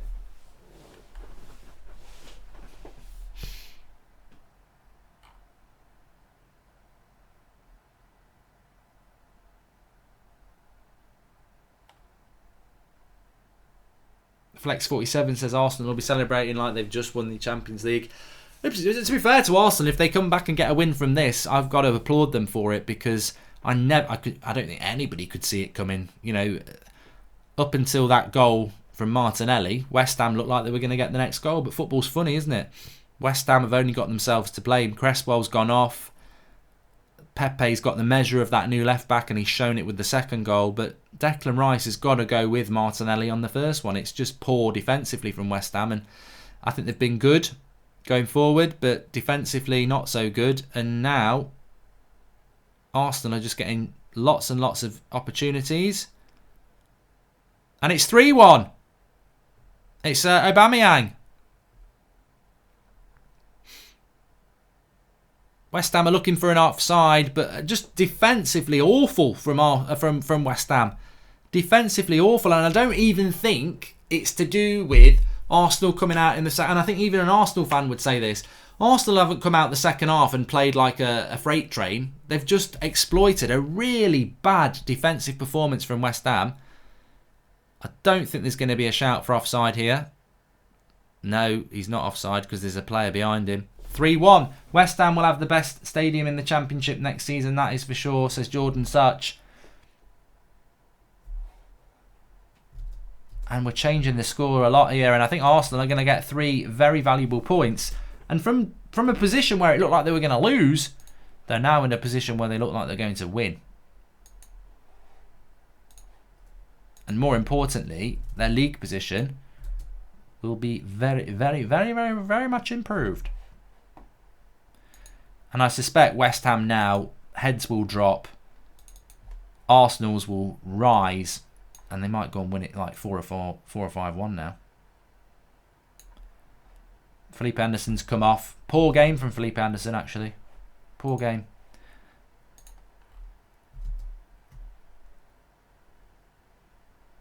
Killer B34 says Mark's crying. Hey, mate, I ain't that bothered. This is the third game I did Arsenal on Thursday. I thought you were shit. I think you were shit in the first half of this, and I still think you're going to be shit after this. But fair play, took your chances, mate. You might beat City. You never know. United did it. You might beat City. Everyone will expect you not to, but you might.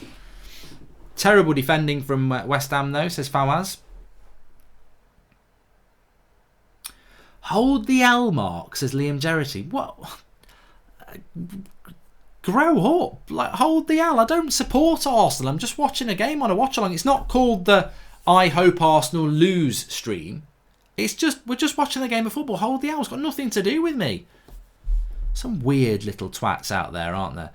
Liverpool top of the league, and they've got City and Chelsea next anyway, says Daniel Malmada. They haven't. They've got City away, City at home, Everton away, Bournemouth away, and then Chelsea at home. And Zayn Miassi, look, he's been quiet all night, and there he is.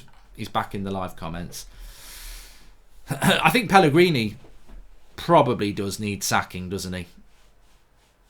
I think West Ham have conspired to lose this game. But fair play to Arsenal for coming back and win it.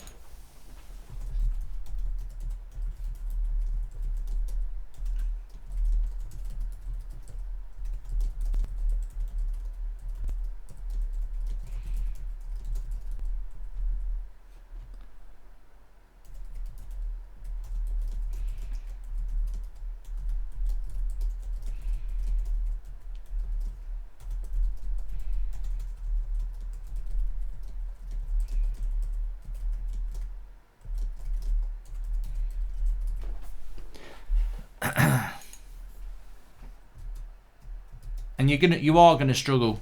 It's a bit like Watford. I think Watford are a half decent team, midfield and attack, but defensively they're a joke. And West Ham are the same.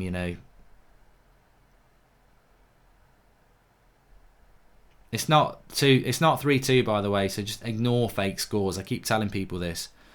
It's probably Arsenal fans who have got getting a little bit excited. Mum and Dad have said you can stay up till 10 o'clock to watch the game, and they're doing fake scores. There's not a goal. We're pretty much second for second stream wise anyway, so you don't need to listen. It's definitely not 3-2 because Arsenal are on the attack as well. So West Ham would have to get up the other end and score first. So it's definitely not 3-2.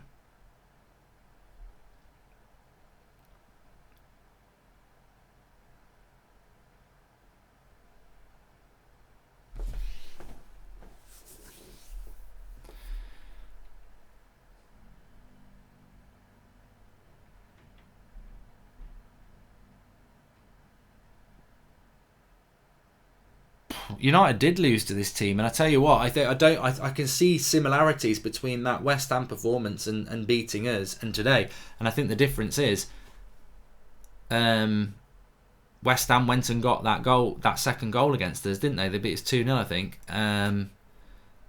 I think West Ham should have won this game, I do, but they've just defended ridiculously badly, and Arsenal have took their chances really well.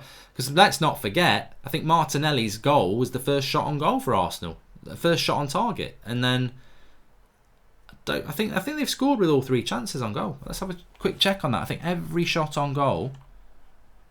Yeah, 3 shots on target for Arsenal, 3 goals.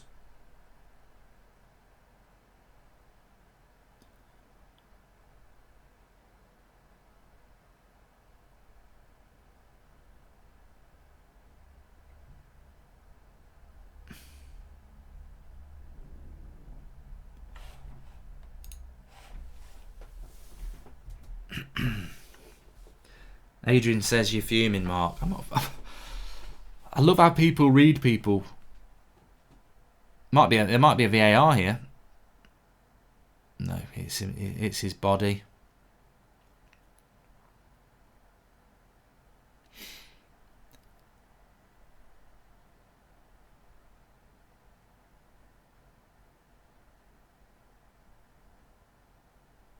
I don't see West Ham getting back into this though, do you? Does anybody?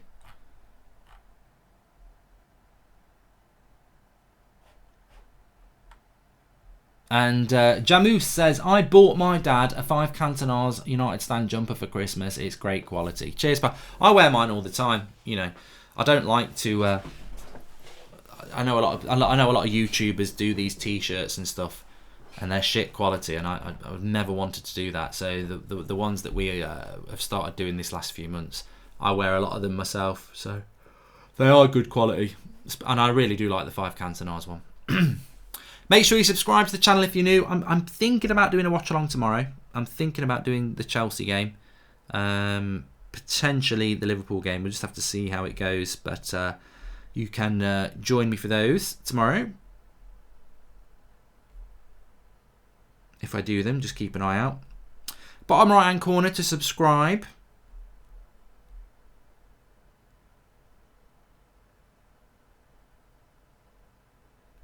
And if you want to vote for the Football Manager career mode I'm going to do, if you click the screen, you'll see an eye in the top right hand corner. You can vote there. It's either Arsenal, Manchester United or Everton career mode on Football Manager, which will start this week. So it's down to you. I'll do whatever wins the vote. And at the moment, I'm going to tell you that the votes so far are running this way, and that is... I'll tell you in a minute, because I've got to go through the ad, because I've got to refresh it.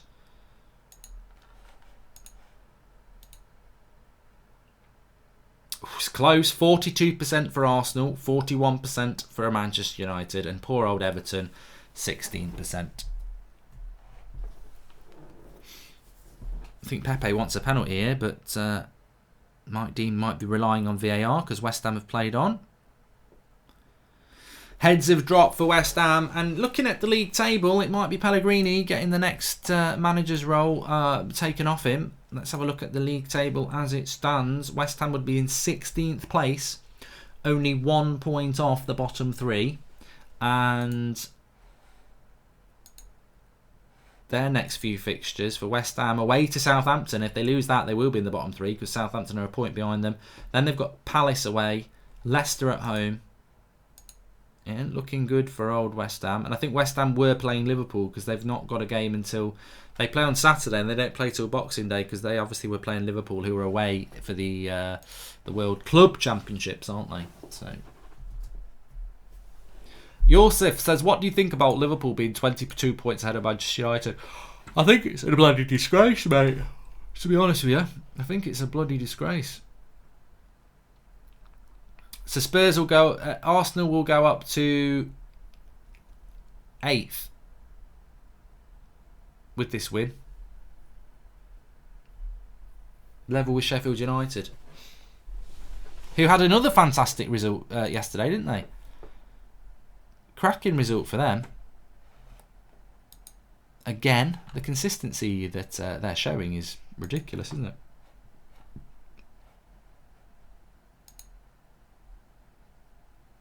(2-1) away to Norwich. I can't wait to get in a bath. I'm so hungover today.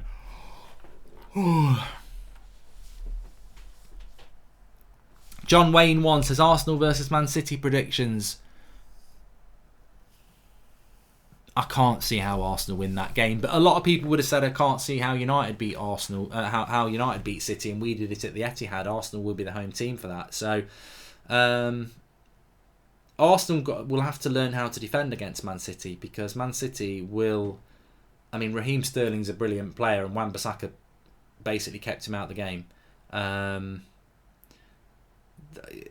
Yeah, it's going to be tough for Arsenal to get anything out of Man City, really. But, you know, to be honest with you, from a United point of view, I'm quite glad that Arsenal have won, actually, because Jordan Such says, do you rate Declan Rice? I know I don't. No, I don't, really.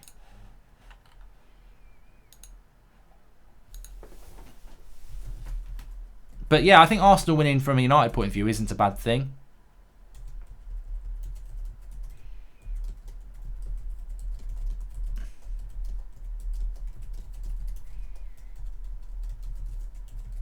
Because, you know, there might be a little bit of a bounce now with Arsenal, where they think, oh, you know, maybe Ljungberg can do a good job and they'll keep him for a little bit longer.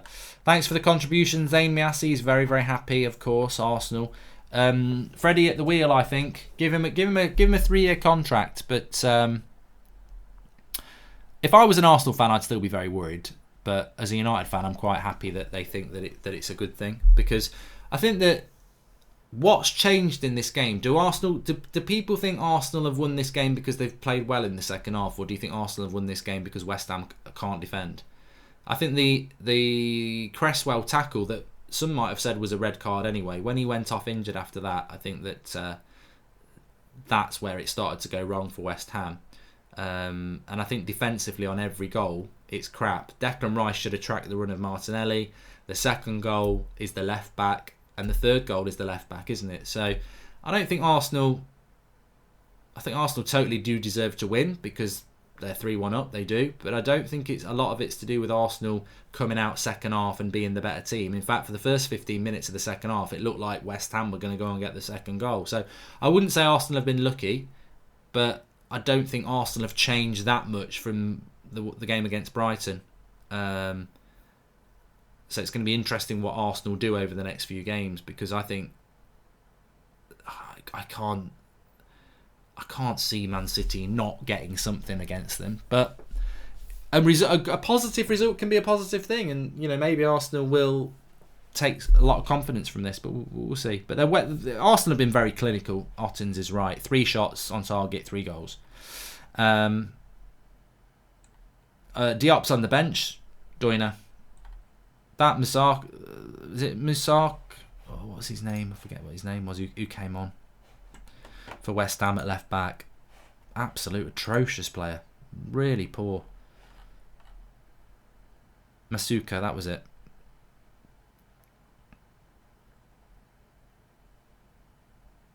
But West Ham could well be in a relegation battle, I would say, because defensively, you just can't defend like that at any level.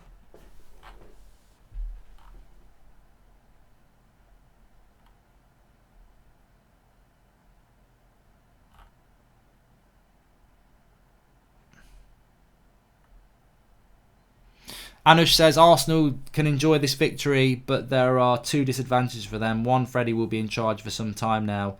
2, City is going to break their momentum. That's a good run by Pepe here.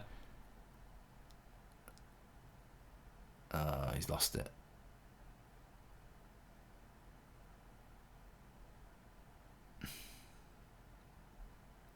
Well, yeah, it's going to be very interesting for Arsenal, isn't it? City at home, Everton away, Bournemouth away, Chelsea at home. And the way Arsenal are playing at the moment, I think they'll do well to take 6 points from that. I could see them beating Bournemouth away if they play well. I could see them beating Chelsea at home. But no, actually, I couldn't see them beating Chelsea. I don't see them beating Everton as well. I think Everton will be much more switched on than West Ham defensively. So, yeah, Arsenal are going to have to... Good win for Arsenal, but they're going to have to go through the gears and really improve a lot to get even 6 points in the next 4 games. Whereas you look at United, and I'm looking at our next 4 games, and I'm thinking at least 9. I'm not saying we will do, but that's sort of what we need to go and do. And then that game on New Year's Day, Manchester United versus Arsenal. I can't wait for it already. I mean, it is a battle of the banter clubs, because neither of us will probably be top 4. Well, we won't be top 4. But I think the problem Arsenal have is their front 3 are clinical, but defensively, I mean, can you imagine what Rashford or Martial and Dan James can do against that defence if, you know, they're conceding against teams like West Ham?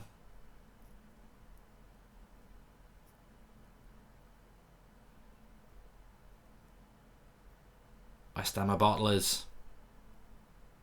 She was only 17 years old, says Dylan Hannafy. Guendouzi's going to come on for the last 5 minutes. West Ham are just out of steam. Enjoyable game though. Another good game to pick as a watch along. I really have enjoyed it. I hope you all have as well. Make sure you subscribe if you're new, bottom right hand corner, and keep getting involved with the channel. You can vote by clicking the eye in the top right hand corner for which team we're going to do as a Football Manager career mode. United and Arsenal are winning at the moment, but Everton is an option. Will be decided by you lot. Will be decided by you.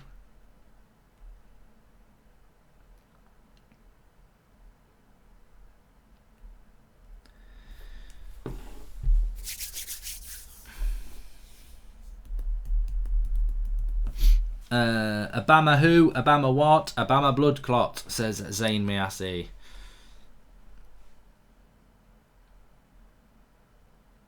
What is the next watch along, says Breezy Knight. It'll either be Liverpool Salzburg tomorrow, which is around 6 o'clock UK time, Chelsea Lille 8 o'clock. It'll be one of those two will be the next watch along, so join us tomorrow night for that. And then I think Football Manager will start on Wednesday daytime, which will be good. Looking forward to that. Looking forward to that.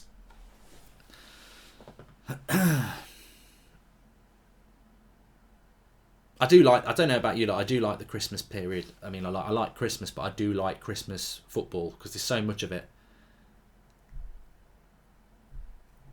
I just find it hard to watch Match of the Day at the moment because, like, there's aspects of it that are interesting, but that club that's at the top and absolutely running away with it, it's very hard. It's very hard to be engaged in Match of the Day when, you know, they're going to be on. Unbelievable, really.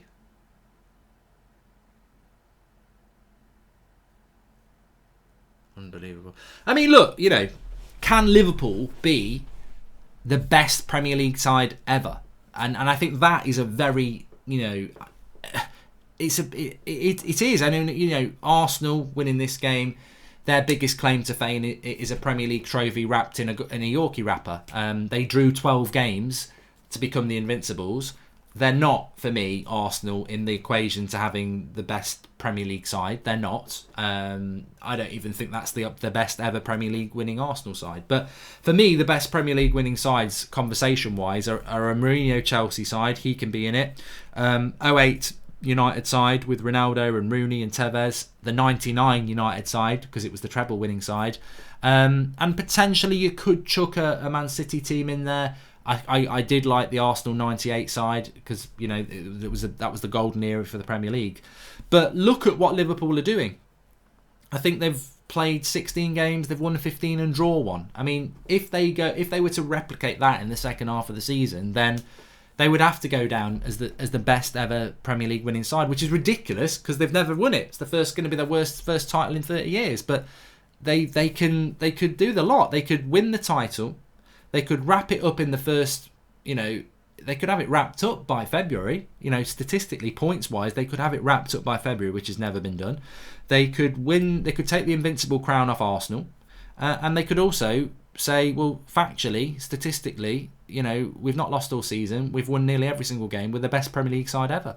For a club that has never won it, it would be unbelievable, and that is the danger, and I think that is the challenge to the rest of the Premier League, that they've got to go and start, because I don't think that this Liverpool side is, even if it was to go and win 35 Premier League games and draw 3, I don't think this Liverpool side's the best Premier League side ever. I just think it's been ridiculously good at grinding out results, and they totally deserve to be where they are. And I hate to say that as a United fan, they totally deserve to be where they are. But I don't think that Liverpool team is comparable to the United 99 team, the United 08 team, the Mourinho 05 Chelsea team, or the 98 Arsenal team. I think they're all better than this Liverpool team. But they'll have won the Champions League last year and absolutely obliterated the Premier League. If Liverpool go and win the Premier League and they lose 3 games to do it, and Liverpool fans will be more than happy with that, then they've won the Premier League, but they're not one of the best Premier League sides ever.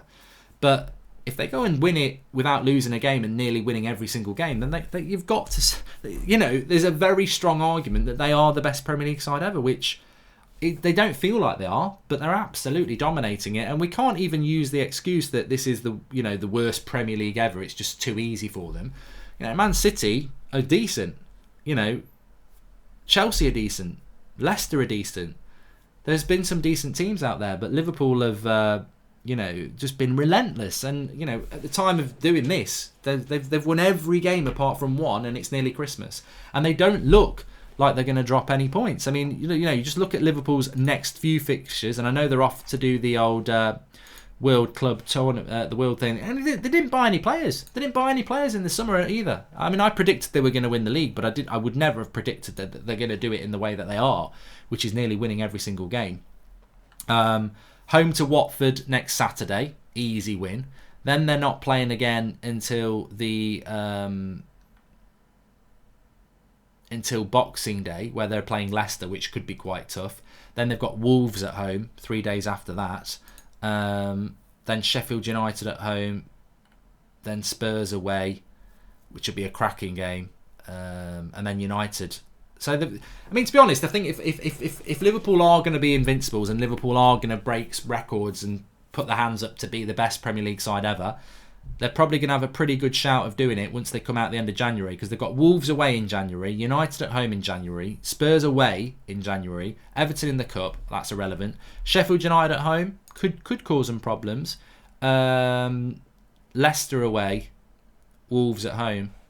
I think if they come out of January and they still haven't lost a game and they're nearly winning every single game, then they're going to go and do something ridiculous. And I don't want them to win the title, but I've got to be absolutely honest. If they do come out of that situation with that many points, unbeaten, they've not lost any games, they've only drawn about 3 or 4, and they've won 34 games, they're going to be the best Premier League side ever. They're going to argue that they are.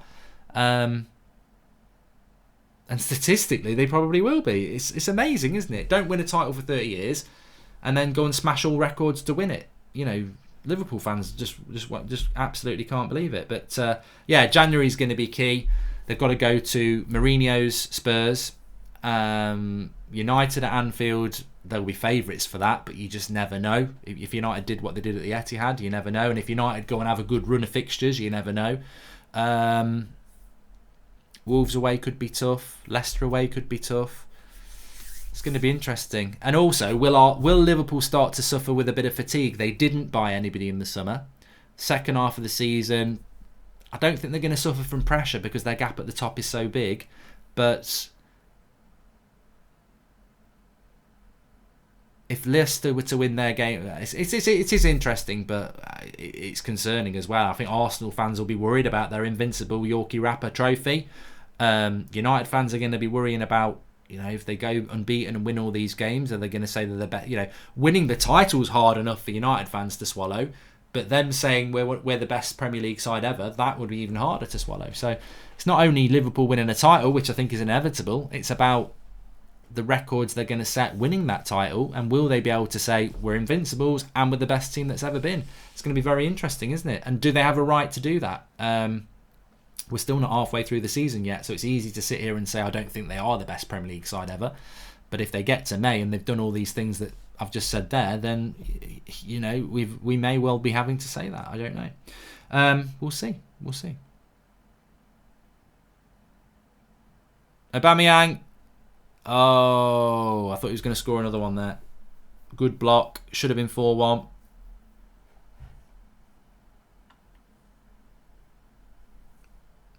Arsenal fans will be worried though, because they absolutely love their Invincible trophy, and I think every year they look at the team that's not going to do it. And it's funny, isn't it? Because a mate of mine was like, I think City are going to do the quadruple this year. You know, United fans, we're very defensive of our treble, and the proper one, the FA Cup, the Premier League, and the Champions League. We're very concerned about that every single year. And I think, in a sort of Poundland way, Arsenal fans are very protective of their Invincible thing. They don't want anyone to do it. We don't want anyone else to do the treble. And last year I was a bit nervous about City doing it, because they won a domestic treble, didn't they? But they didn't win the Champions League, so they didn't do it. A lot of people felt that they were going to do it this year, City. Well, they're clearly not. They're not going to win the league.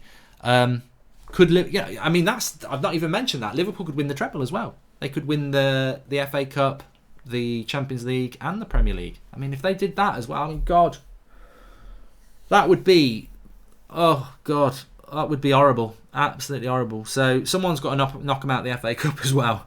And the Champions League. Do you think we will beat Arsenal in the new year, Mark? I can't stand on Arsenal fans, so hopefully Freddie gets the job and we batter them. I think it's going to be an interesting few weeks for Arsenal. This is a good win for them. What they would ideally want is a home game against, well, I was going to say Brighton, but they'd lose that. But they've got a hard run of fixtures, Arsenal, now. It's a good result for them today. West Ham sort of served it up on a plate and they were clinical. Fair play to Arsenal.